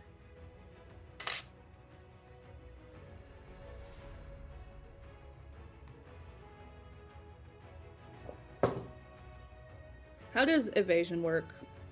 If you see something coming, Abhishek, do you have the text on that? I can. Look Yeah, it I up do. real quick. So whenever Thanks. whenever you're subjected like in any like AOE spell that like forces you to make a dex save to like half damage, if you succeed on the save, you take no damage instead. Okay, Yeah. gotcha. So it's for half damage that triggers it. Yeah, Okay. this will be a DC 14. Yeah. You I believe that gets me a 19 on the dex 19. save. That'll do it. With evasion, you take no damage. Yeah. That's a 21 for 21. Zahir. You will take half damage. You'll take 10 points of damage. 17. 17. That'll do it. With evasion, you take no damage. Wait. A 21? So they have evasion that lets them take no damage when they succeed the Yeah, dex save. got it. Succeed My the dex brain was save. like, Yeah, it only saves you from half. So you yeah, still take the it's 10. okay. Yep.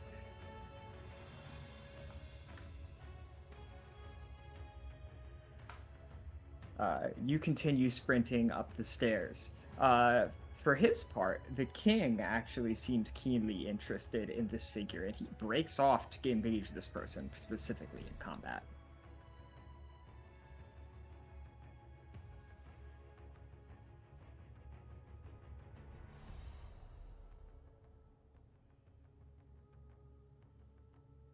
I think Vesper might look over his shoulder.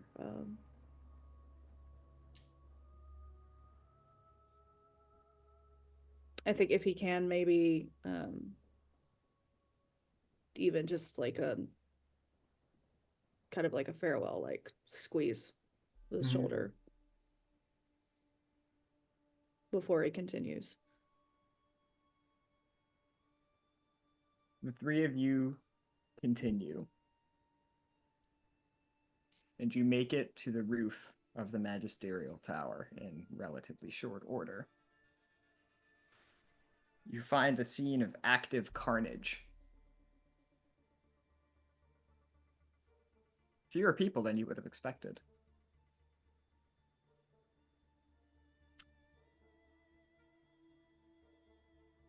Eris, what's notable to you is you catch a couple of your friends, Arin of the North and Nettle, the owners of the Lich Lord Tavern. Arin is dead. And you catch a brief look of resigned panic as a vampire completes his meal from the neck of your friend Nettle, tears her from his teeth, and throws her off the side of the building.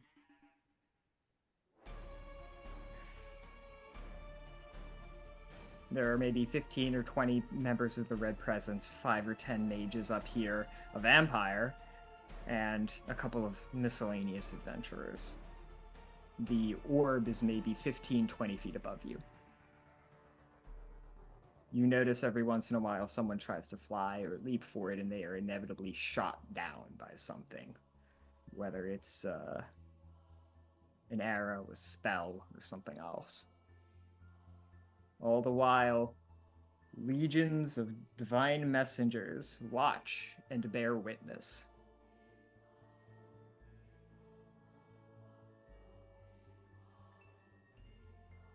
What do you do in the chaos? I think upon seeing Orin and Nettle in their respective situations, Eris almost instinctively tries to, especially after seeing Nettle being thrown off the side by the vampire, she almost instinctively tries to reach out as if it's going to be able to do anything. Like, she knows full well it won't, but she just barely sort of suppressed that instinct to run towards her. And she's just sort of letting that rage and anger sort of simmer. Like, she's almost, those who are next to her can see her sort of clenching her palm and her fist so tightly. It's close enough to the point that she would be nearly drawing blood from her wrist, or from her palm, I should say. Absolutely. Not to make matters worse, but you hear slow footsteps rise from the stairs behind you. You see an old, weathered elf carrying the head of the king. He flippantly tosses it over the edge.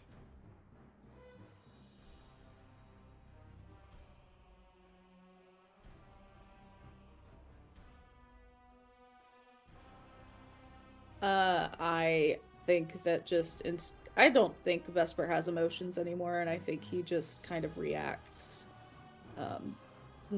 draws his bow, and lets an arrow fly. Absolutely. Go ahead and roll an attack roll. This would be like a 10. If you just want to hit somebody, yeah. Yeah. No problem. Yeah. Just hit somebody. That's a 12. 12. Oh, wait. Hold on. Wait. Sorry. I didn't add anything to that. So 19. 19. 19 for the attack roll. All right, what's your damage? We can call this sneak attack. This is fucking chaos. 19, or do I have more? So, for y'all's context, there's basically a large pool of hit points that you can whittle down as you take shots. Uh-huh. I think I probably had more because I forgot to add the +2, but whatever. If it hits, I don't care. It hits.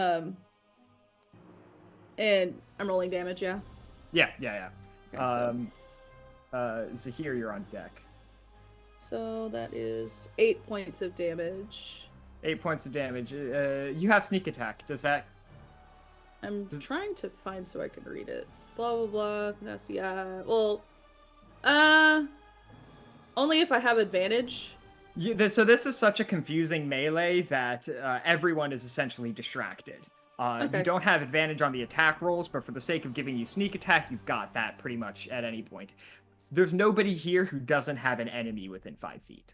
Okay, I was gonna say either that or they have to be like surrounded by somebody. So Yep. And are you taking a shot at anyone in specific or just like any fucking? no. All right, sure. You catch some poor red presence sucker. You put an arrow right under the arm, directly through the ribs into the lung.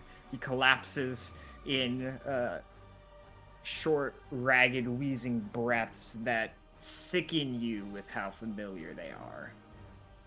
I think reaches into his quiver, notches another arrow, draws, and aims at whoever the fuck else is nearby. Absolutely. What was the damage on that last one? Sorry, with the sneak attack? With sneak attack? Mm-hmm. With sneak attack rolled, the total was 16. 16. All right, that's that. And Zahir, what's your move up here? They are hurting. But if it's just their like attack move, they're going to aim their hand up like a gun and shoot for Eldritch blasts at them. All right, are you aiming at anyone in particular? Notable figures up here are the Archmagister and the Vampire, but there's also plenty of, again, random adventurers, divers, red presence. In the same vein of like, I want this to hit, but I want this to hit someone specific, like the Archmage, like specific people up there for sure. They are distraught and hurting really bad, especially after seeing Grace and seeing Vesper's face. So they're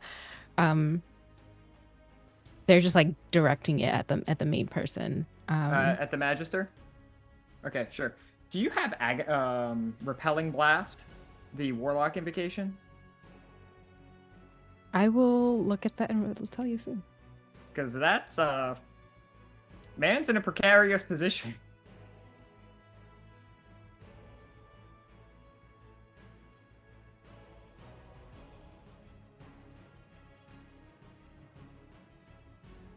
Eris, you would be on deck.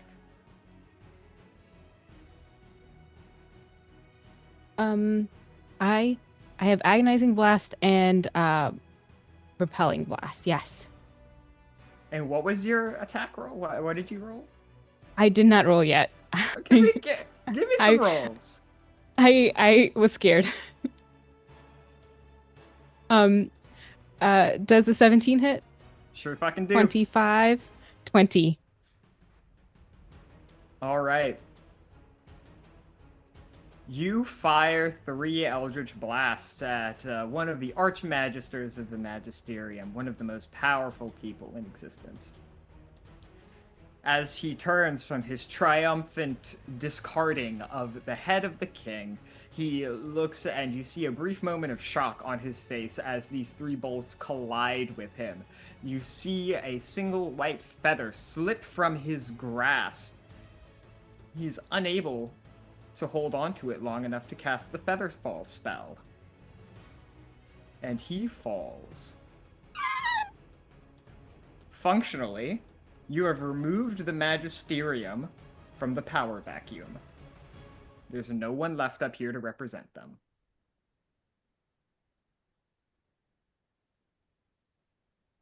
Eris, you're on deck. No, you're up.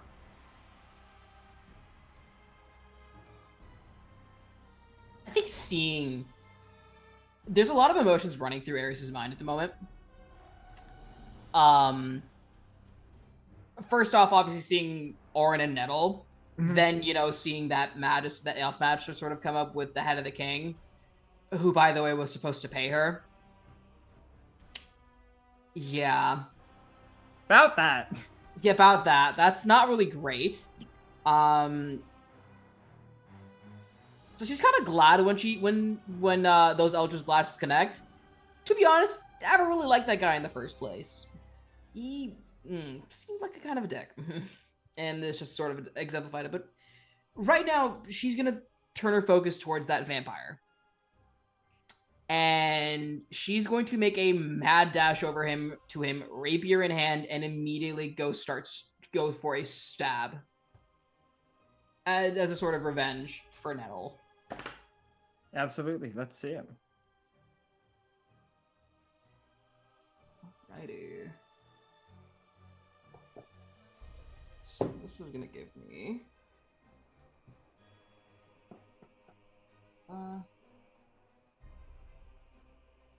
check something in case I forgot to add something.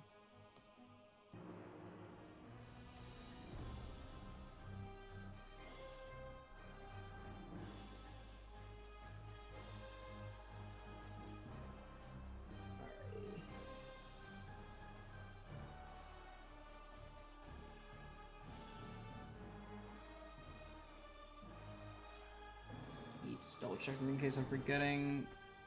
Doing some quick calculations for sneak attack damage. When I think I rolled in 18.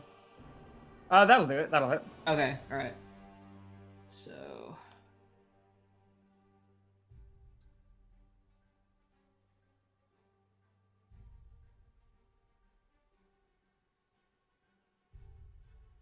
a quick amount of damage.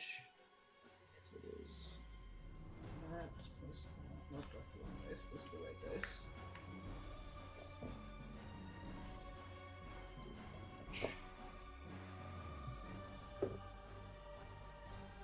Okay.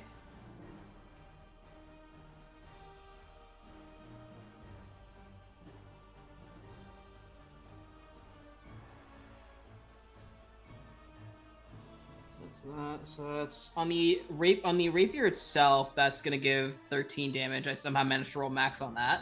Nice. So and you said sneak attack is essentially guaranteed because there's so much chaos. Exactly. There's so much going on here. This vampire motherfucker, one looking at you. Yeah, fair. And so I think let's see, because I currently have 4 sneak attack damage. Since I attacked with that sneak attack weapon that I got, I get to add an extra sneak attack die. So that's 5d6 worth of sneak attack damage. Let's see it. It'd be pretty rad if you rolled a 30. That would be nice. Okay.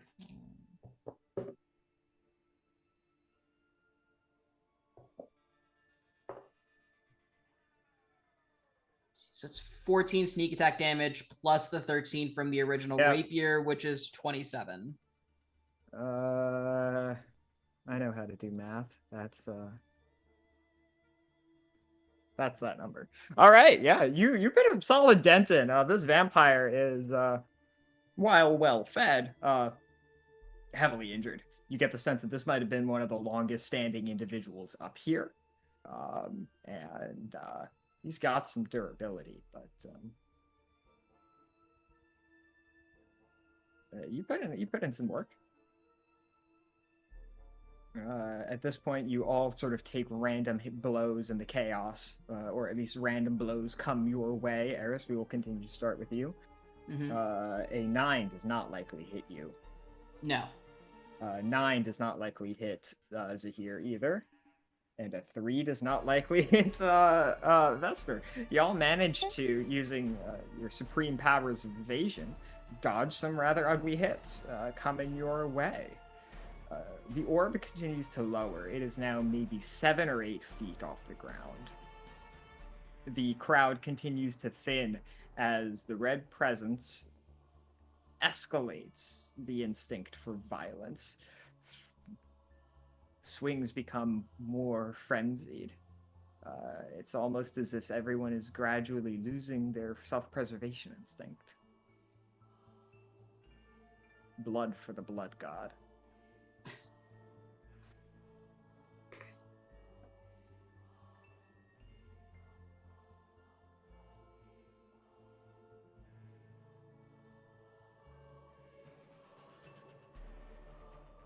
What's next? At least Zahir would, seeing the magic fall, like them, that reaction, they take like a deep breath and they're coughing and in pain, as if they're losing like more and more. But we'll do a second wind to try and get back. All right, with a bonus action. Mhm.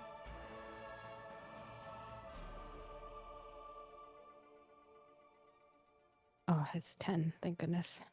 Nice.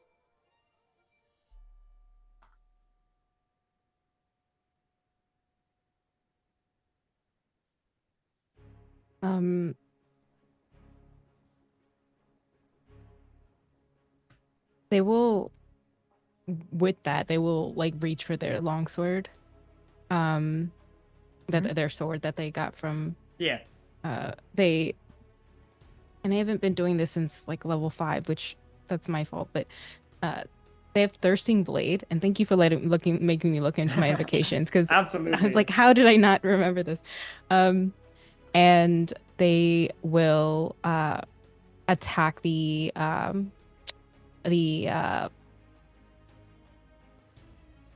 vampire.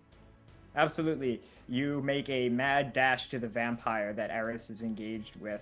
Eris seems to have his full attention at the moment, and so you're able to make a relatively unobstructed approach. Are you making some swings? Yes. Absolutely. Let's see it. First one's a 21. That'll hit. Second one is a 23 because I can attack twice. That will also hit. Perfect. Vesper, you're on deck.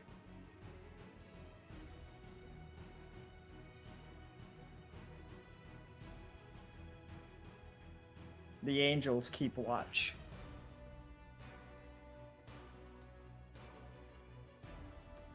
Uh, 13 for the first one. That's some damage. And the second one?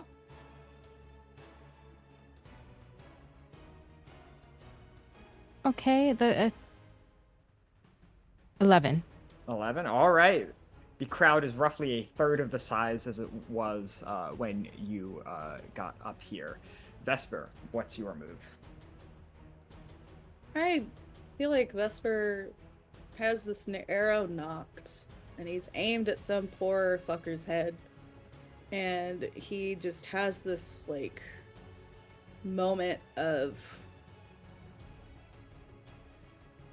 kind of taking everything in, and not, maybe for the first time since he started this work, just like truly feeling this sense of like, what is this all for?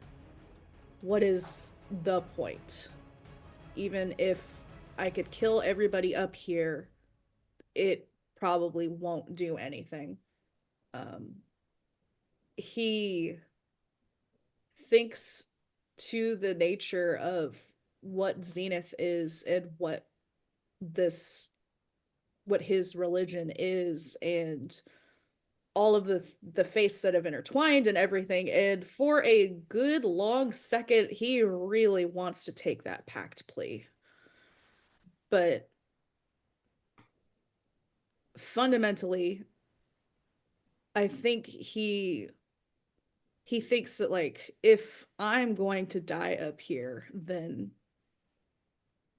it wouldn't make a difference anyway, and he will just he just makes an attack roll at Absolutely. you know, again, whoever is nearby, he can justify taking out his anger on. Go ahead and roll an attack roll. Eris, you're on deck. That would have been a d6. That would have been bad to roll. Roll the correct die. Okay. What are you? 8. So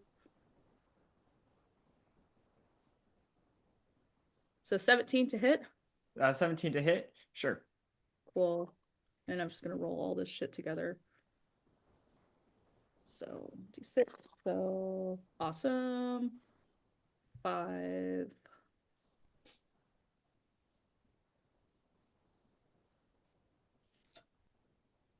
No. I said roll 5d6, not 500. What is happening?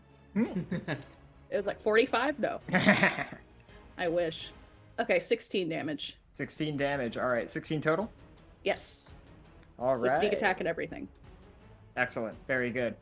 The crowd continues to thin as Vesper knocks another arrow and plants it squarely in the side of the head of a random vagabond. Not quite a diver. I think that if anybody were to glance at him, there is nothing on his face that looks like emotion. He is standing by pure muscle memory and is just going through these motions, thinking to himself that if the world is going to end, at least he's doing something while it's ending.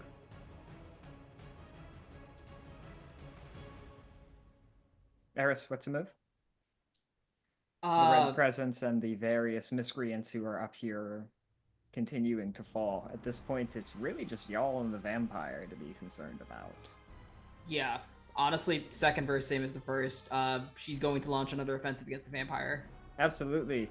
After taking your first attack and the attack from Zahir, man's not looking too great. He's a hulking figure with long, tangled hair. Looks like he hasn't bathed or seen another soul in decades.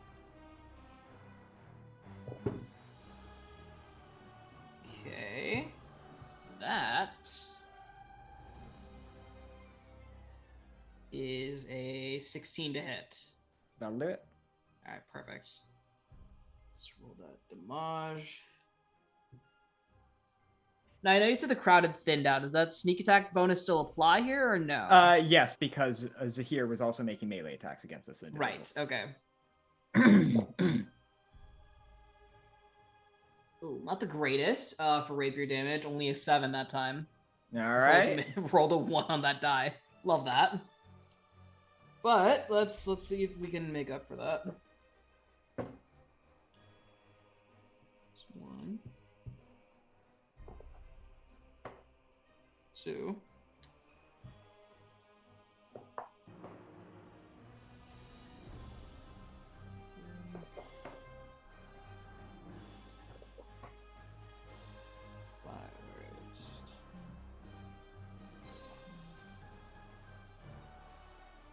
$23 total damage.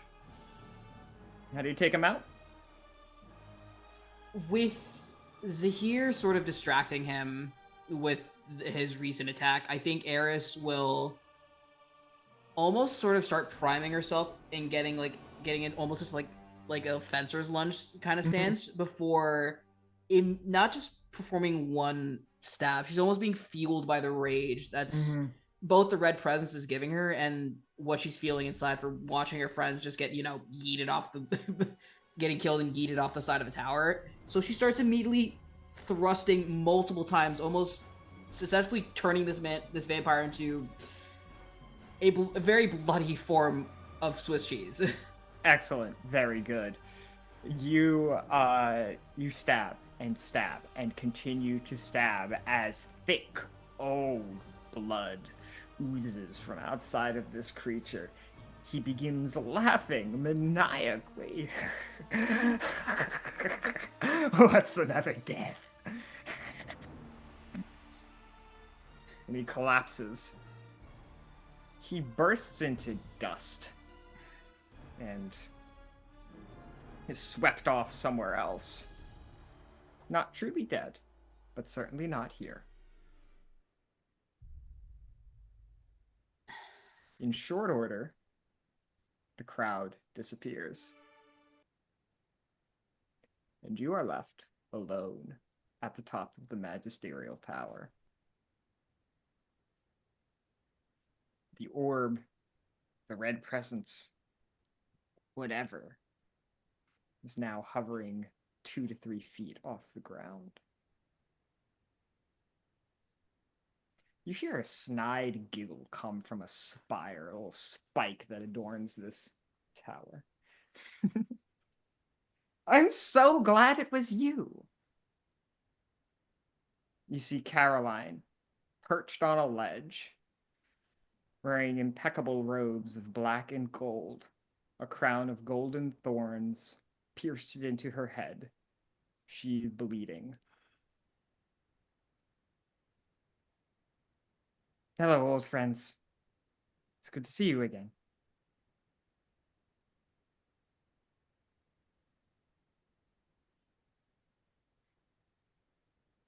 I think Vesper hears her voice and turns and begins to descend the tower. I don't want to be here for this. I don't care. You descend back into the madness. Eris, Zahir, what do you do?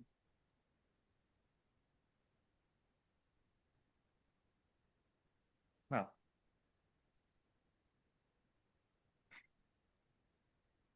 that was no fun. But come, surely we had a deal. Anything you want, right? If I can encourage you,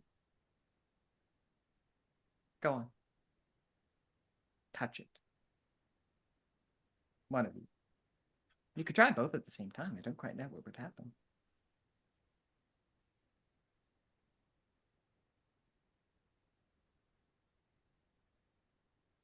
If you don't take it, someone else will.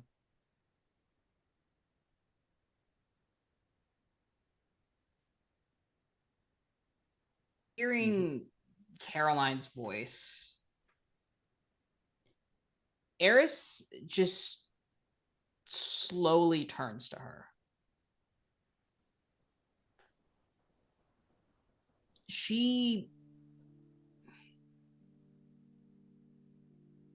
Normally she's a very composed person. And if she does show emotion, it tends to be on the more jovial side of things. More very happy, very playful, flirty, coy, almost. Eris is none of this right now.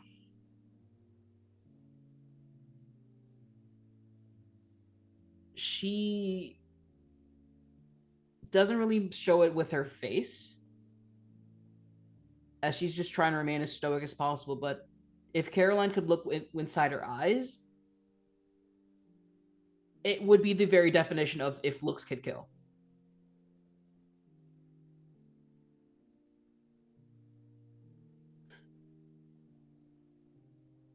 Anything we want, huh? Anything you want. I'm not killing myself, though.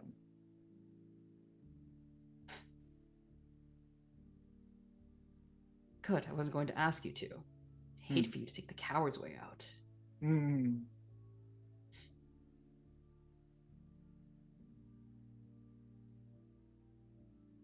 She'll slowly start stepping one step at a time towards Caroline. Sure.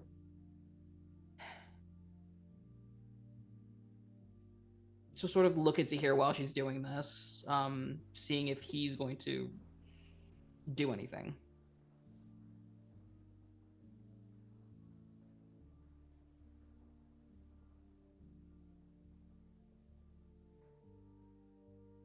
He's just seething angry and fury. He is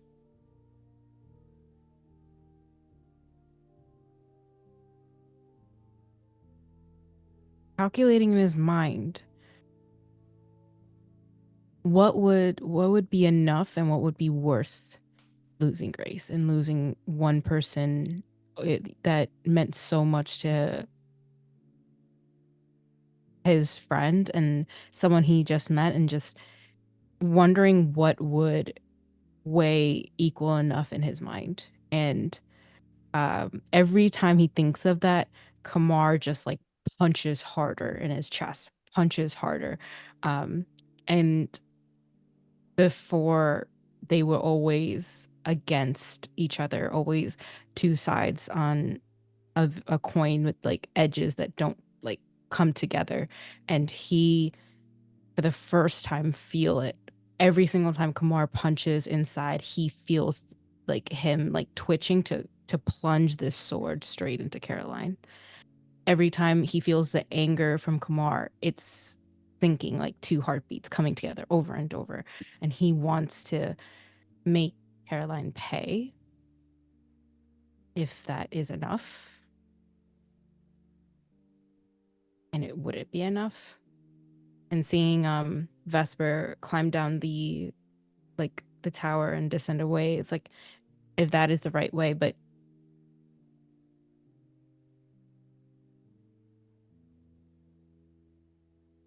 he kind of like looks up at Caroline and just starts working themselves closer to them, and would give just a look to Eris, that this face, like,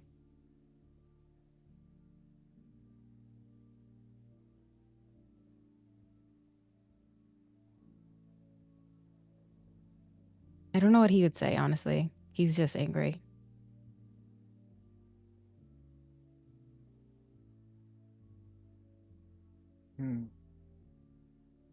The wrath of the powerless. Delightful.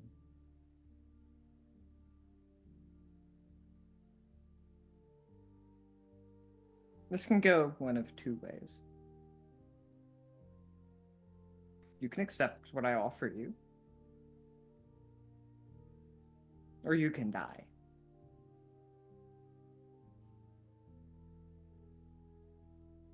Hell, even tell me you don't want anything. Have your morals. I don't give a shit. But you can't take me down. Don't you understand?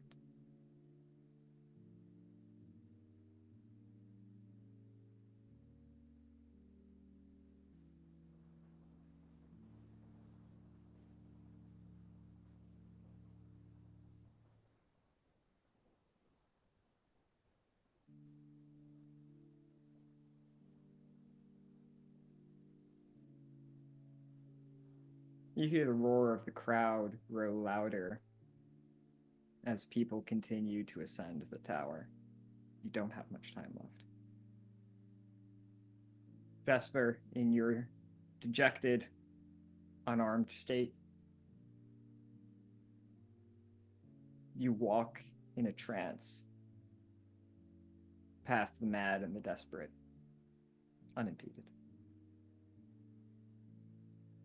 A young man grabs you, shakes you. You're going the wrong way. And he leaves.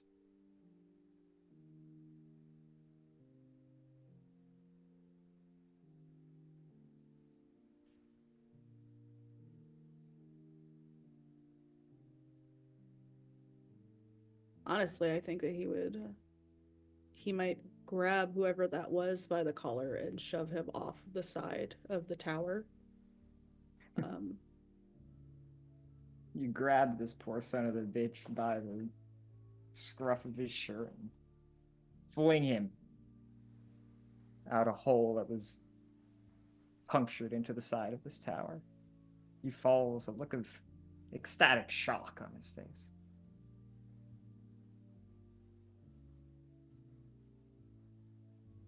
Just continuing to... The only thing that used to make sense, and trying to get back to where he left Grace. None of what's happening outside matters anymore.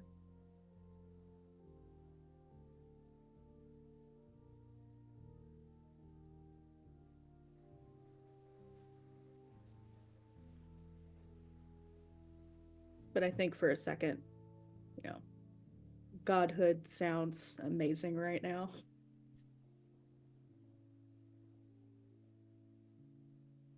Unfortunately, in your position, you've quite missed the boat on that. You continue a hazy, thoughtless descent down. Back at the Zenith, Eris, Zahir, you have maybe 10 seconds to do something before a fresh wave of the fanatical arise to meet you.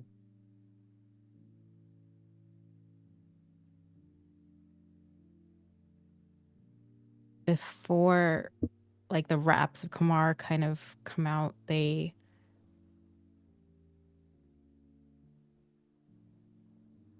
will give a glance to Eris, and after like one last, like the last job or something that they worked together, Eris, there's like a look, especially in the Thieves Guild, that like they probably had where like you split the money and go separate ways kind of thing when they rob something or like do something. And it's a Yeah. funny little look. Like they always do it, but with especially when you both work a job. And it's always funny because it's like a hint saying like we'll drink about this later. Um, but he gives that look to Eris, a little smile, a wink. And like with like a tear, like it tears in his eyes, he will just say out loud to you, Eris, Jade, and will misty step away.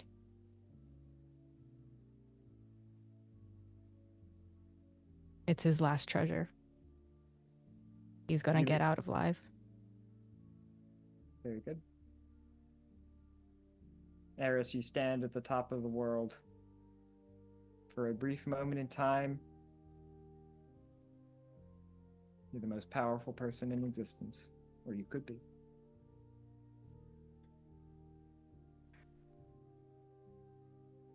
As she sort of watches Zahir and, well, Kamar and Zahir, I should say both, is considering everything. As she watches them misty step away, she'll sort of start chuckling as it sort of grows and grows into just almost a maniacal almost laugh.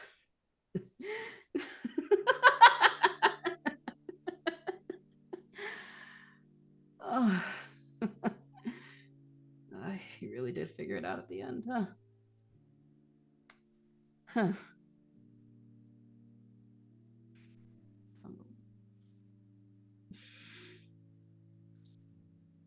Come, don't spoil the surprise.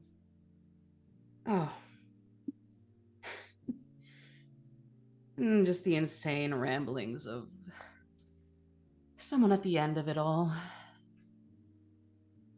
A pack of borderline rabid members of the Red Presence movement burst onto the roof. With a casual flick of the wrist, Caroline incinerates all of them in a wall of fire that keeps only you and her at the top of the roof. Well, I take care of my friends. indeed you do. Now let me show you how I take care of mine. And in a sort of, it almost like she's doing two things at once. As she was walking towards Caroline, she had drawn her rapier. And she almost goes into embrace Caroline with the pointed end of her rapier at in the beginning of it. But as she sort of stabs through this person who's caused so much chaos, carnage, and confusion, for lack of a better word, in not just herself, but her friends, her city, her life.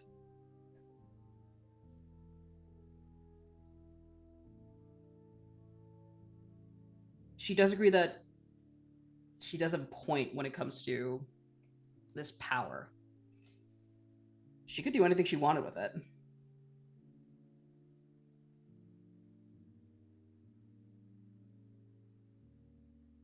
And she decides, you know what? Seems like just the kind of spice I need. And she reaches out and touches the orb. Holy shit.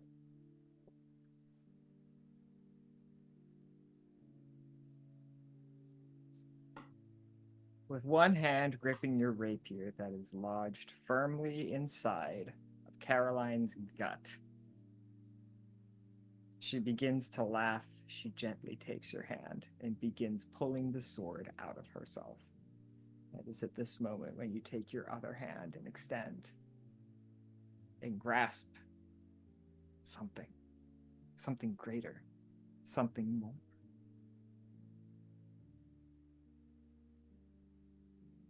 You are afforded infinite possibility.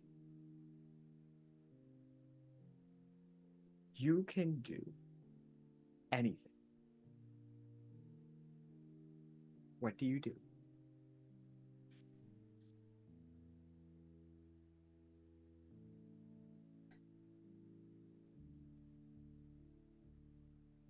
It's almost mind-numbingly toxic how influential this power is to her. As someone who often had to steal and just pilfer anything she could to get by, to survive, to even live, to even thrive, it's almost, she's almost overwhelmed with the amount of power that she has, and realizes what she could do, and almost overwhelmed with the choices that she could make with this power. But she thinks back to the little things, almost the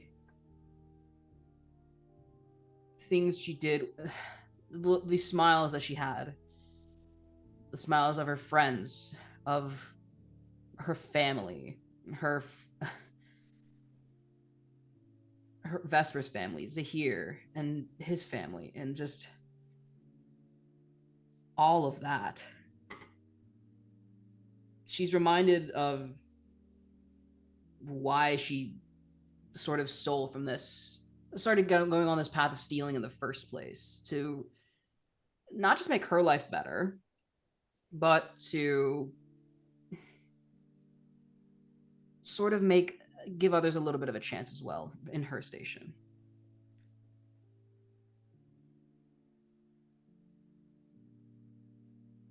And as she sort of focuses on that warmth, that feeling, those feelings of warmth, she's reminded of a quote from a rather new acquaintance of hers, a certain magister that she met in her last job. She never really thought of herself as a good person throughout her life, but it's clear to her that maybe there was some goodness in her, and through that goodness she could do something good for others.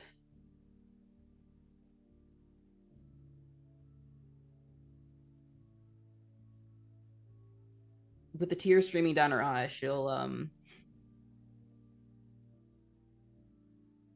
say one final sentence before enacting her plan. Sorry, Z. Guess we'll have to have that drink some other time. And she'll essentially use the power that she's gained to destroy the power and just get rid of it for good.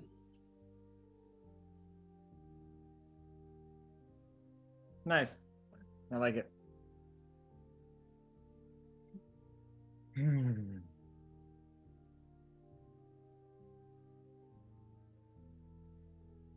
Okay.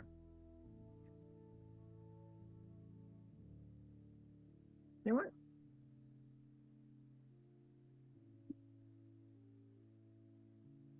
I should have been doing this the entire time. Can someone pick a random number for me between 1 and 60? 60. I'll do it. Or a random number between 1 and 60. Okay, I've got one. What? Straight down the middle, 30. 30. Jesus fucking Christ. From the Sooth deck, an accessory to the Invisible Sun tabletop role-playing game, this is a storytelling tool. We pull card number 30, the Messiah.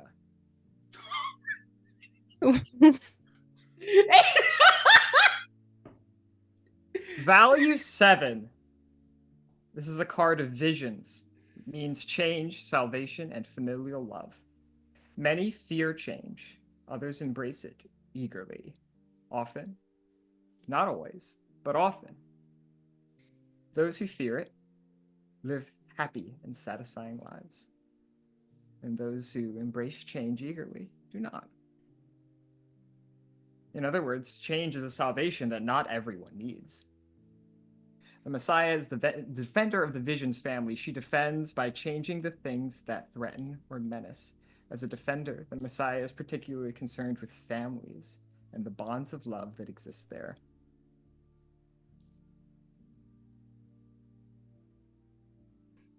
External to the person in question.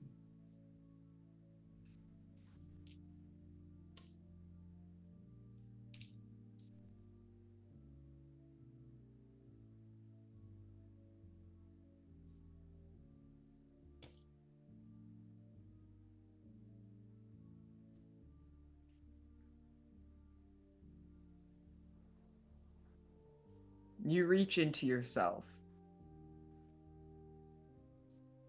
and summon the willpower of a survivor. Someone whose life is intimately familiar with tragedy, but not overwhelmed by it.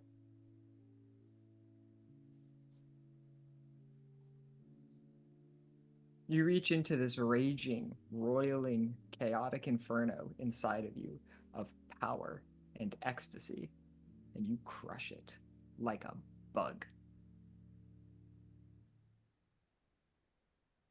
As you do, this orb, this shimmering, roiling mass of black and red, shrinks and curdles in on itself and collapses into a small, wet, fleshy mess beneath your fingers.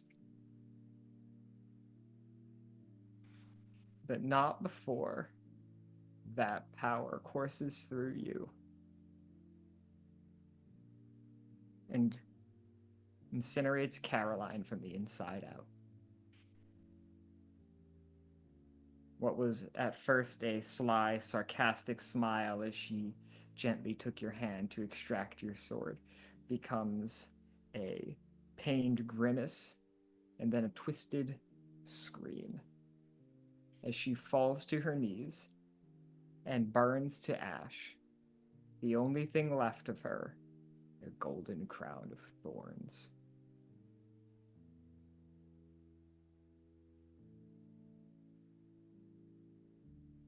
You feel changed. The theology of the Red Presence states that power comes from aligning the lower passions, lust, anger, with the higher passions, desire for power, willingness to create specific change.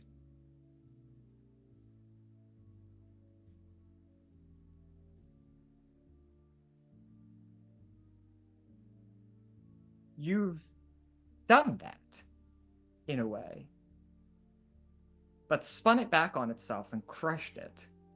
And in its absence, you feel almost in a strange way that you've crushed something of yourself. Almost like you've crushed your own red presence. You feel intimately connected to everything. You feel the presence of something great stir inside you, inside the tower, inside the corpses of those you've slain, inside the faithful and the rabid who ascend the stairs and find nothing but you.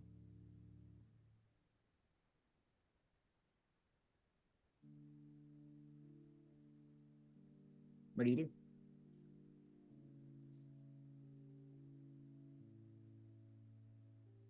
I think upon seeing Carolyn burn to ash, for one, she'll just have a almost sadistic grin on her face as she watches Caroline sort of get her comeuppance.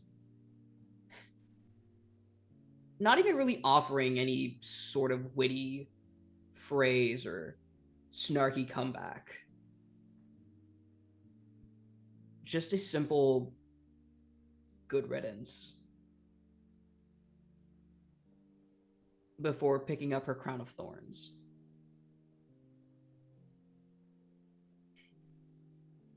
You pick up the crown of thorns. You're not sure what happens next, but it finds a place on your head.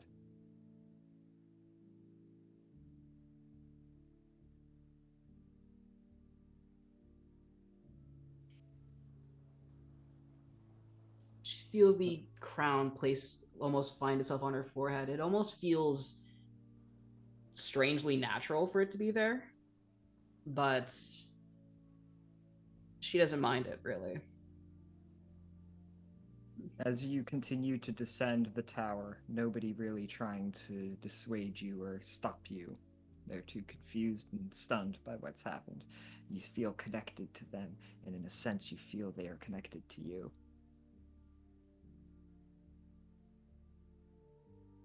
You descend and you feel hot gold begin to melt from this thing and land on you. It burns, but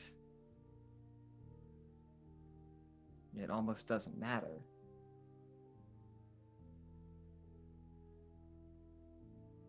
Only vine is left in its place after the gold has melted away.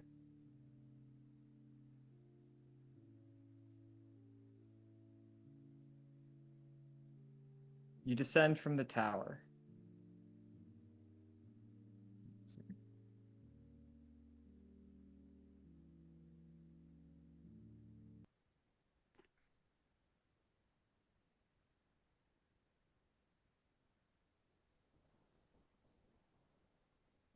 You descend from the tower and see an odd sight.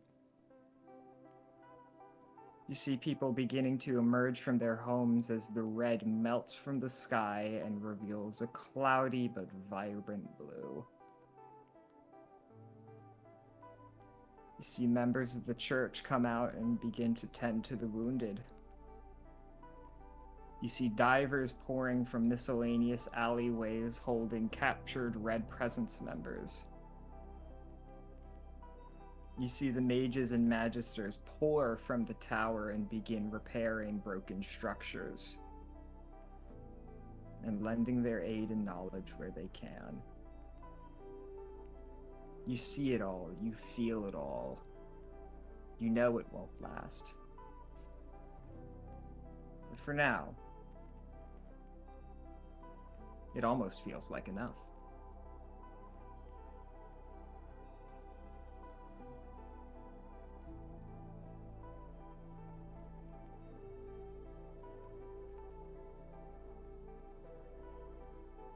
The three of you almost cry when night finally arrives. It's been over a month since you've seen a dark sky, and it embraces you like a warm hug. Where do you find yourselves at the end of this day?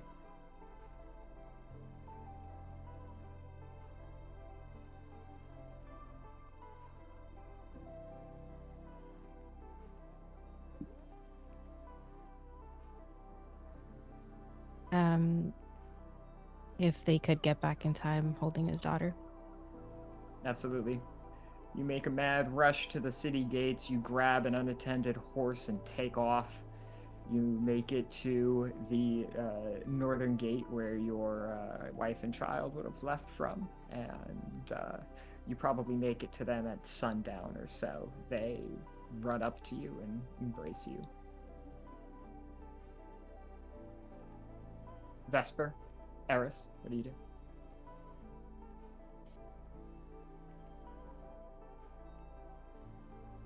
I think Eris would have actually looked for Vesper. Vesper, where are you? Probably would have brought Grace down if no divers were present. Then I think he would have just walked straight home against the crowds until they dissipated. Sure. You find Crag in the mess. He looks at you and almost freezes up. He tenses. He says nothing but walks with you.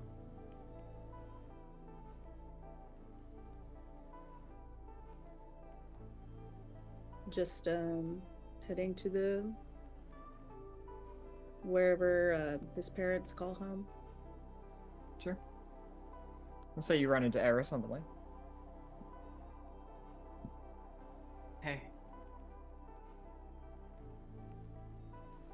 Did you stay for the whole thing? Yeah. You get what you wanted? You could say that.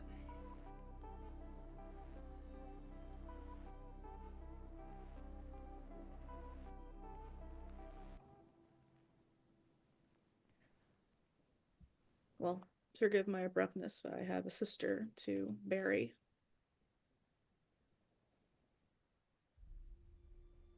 Do you mind if I joined you? Can't stop you. No. The two of you progress to a small house on the edge of the city, a few blocks away from the Spider House ballroom.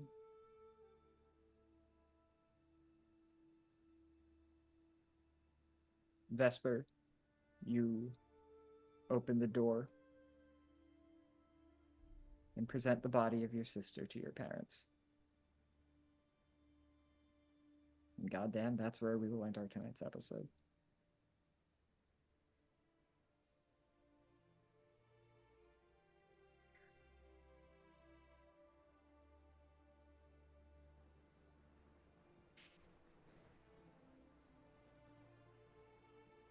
Allow me to share with you my perspective.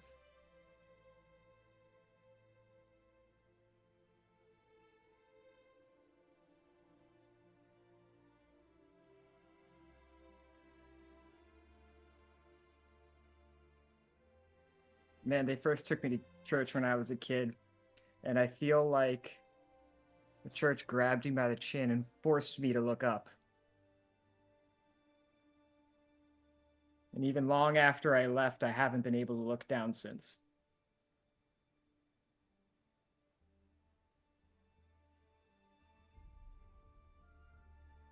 The thing I left reminds me a lot of the Red Presents.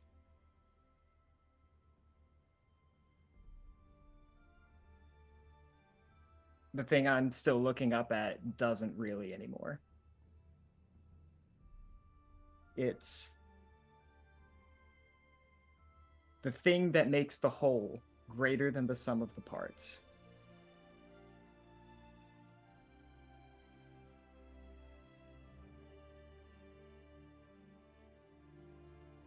It occupies something in between, something that connects things. It moves faster than the speed of light. It connects electrons that are entangled across the universe. It connects us, and it lets us make magic. It lets us burn minds into silicon discs and have them do our math homework for us.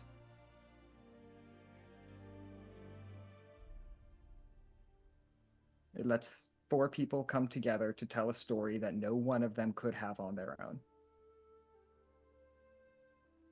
I call this thing God, and I don't know if it exists. But I see it out there in you and in me.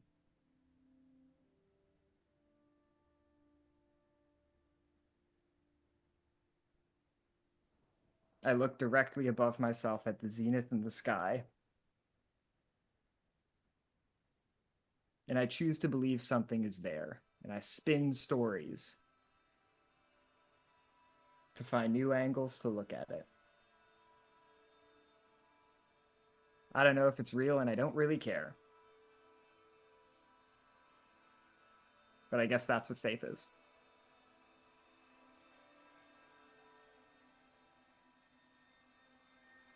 Thanks for joining us for Zenith, y'all. This has been I can only speak for myself, but this has been a very special game of D&D, and I could not have been blessed in a greater way than to have shared this story with my 3 beloved co-stars here. Nate, who graciously extended Beseech to us after he had to depart.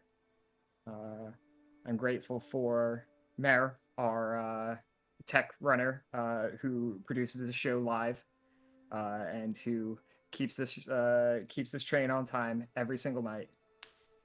And I'm grateful for Derek, Eva, and all of Sword and Key for graciously hosting this stream and the story. And to you, the audience, I am grateful for your patience as I have excavated this thing in my heart and shown it to you raw and bloody and unfiltered.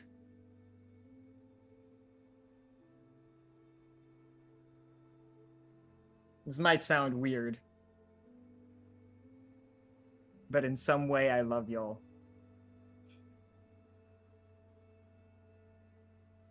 And that's really all I have to say. So I will introduce myself for the second to final time. We will be doing an epilogue session next week. But I am Alex. I have been your humble and grateful GM for a story that I will never forget. I cannot be found on the internet, but I'll probably be back. And that's all I have to say about that.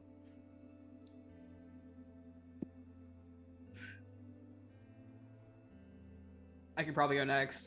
Don't really know how I'm going to top that, Alex. Thanks. But hi everyone. My name is Abhishek. I have been playing Eris, who's taking me on a wild journey that I never would have thought I'd undergo when I made this character. She's been an absolute blast to play. I've done a changeling character like once or twice before. Fun fact: Eris was actually based on a changeling campaign for a changeling character for a campaign that unfortunately has bitten the dust in terms of going forward with it.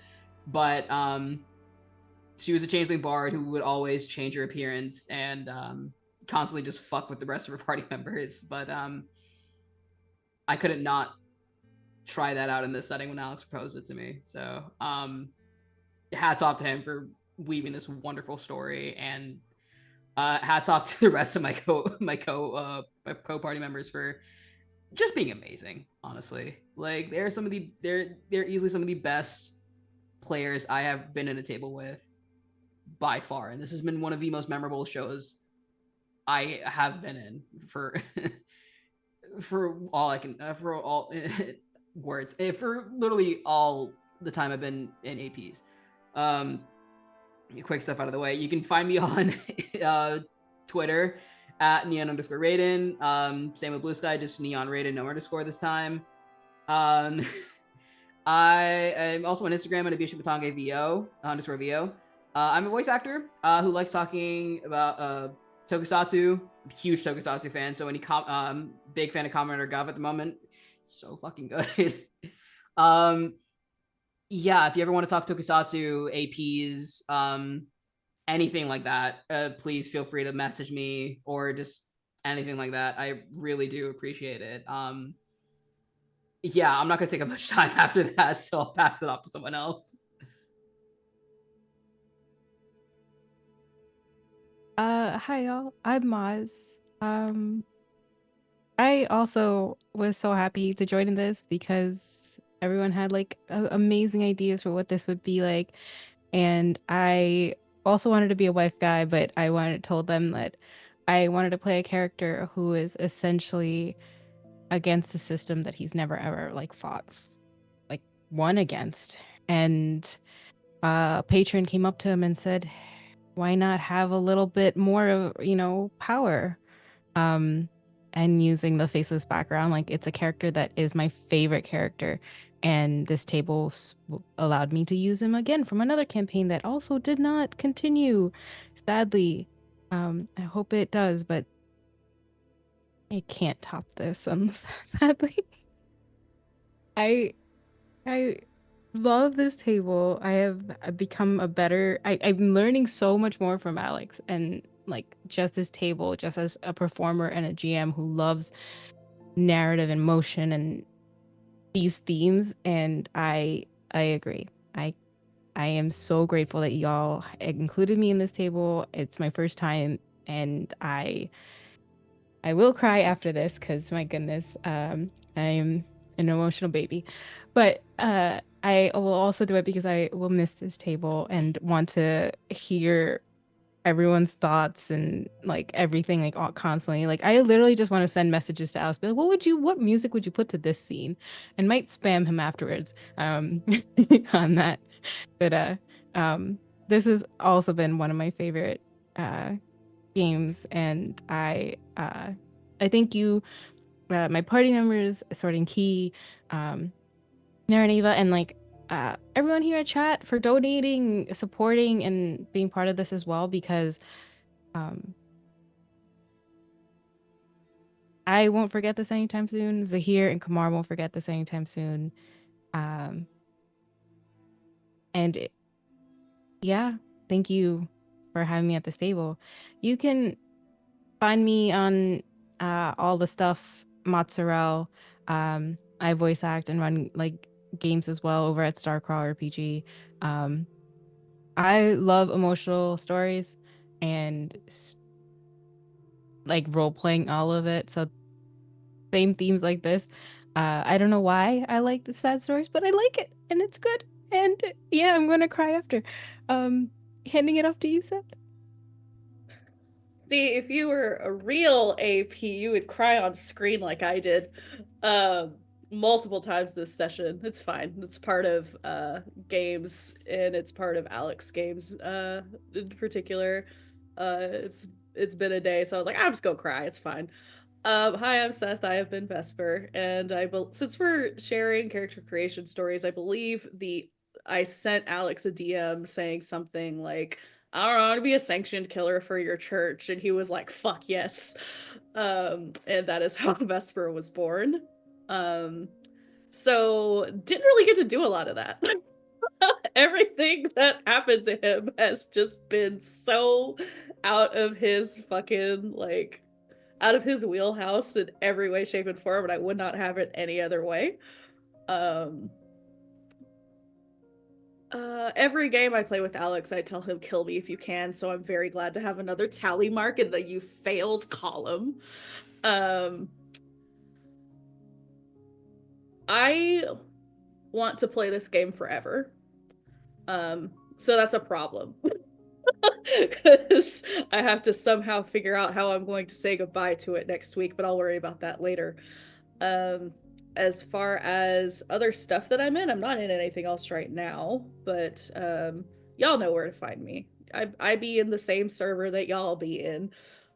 You can apparently find me on Instagram, but you'll look in the sidebar if you care enough. I'm not gonna make it easy for you and read it out. You can't find me anywhere else though, so good luck.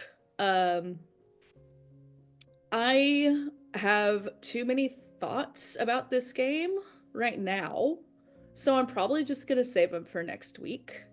Yeah,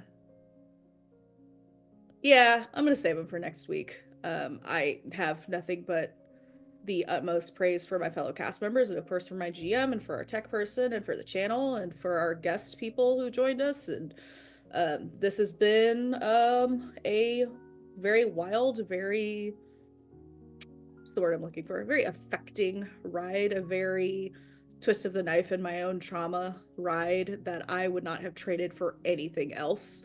I don't want my games if they don't make me question existence. And that's just how it is. So, yeah, that's been me. I'll turn it over to God, I guess. The voice of God. Mare, that's you. I had to unmute multiple things. Sorry about that. First my mic and then the OBS. It's fine. Hey everybody, this is the voice of God. We have one more session. I might not be here, but the rest of the cast will. Going over quick channel stuff. We have Horizons Call this coming Saturday at 6 p.m. Eastern Time. We are getting close to the end of our season. I think we have like 3 episodes left. Then we'll be on a break, and then we'll come back eventually for a season 5. Humblewood Yonderbound is on Sunday, January 5th at 1 p.m. Eastern. My game, Journey to Book's End, is having part 1 of its finale on this coming Monday. 2 finales less than a week. You are all blessed. So we're wrapping that up. Gate Night on our Baldur's Gate 3 game on Tuesdays at 9:30 p.m. Eastern. Then we're back to Thursdays with Zenith, last session. We're not going to be rating anyone tonight, but have a wonderful evening, everybody. We will see you next week. Bye.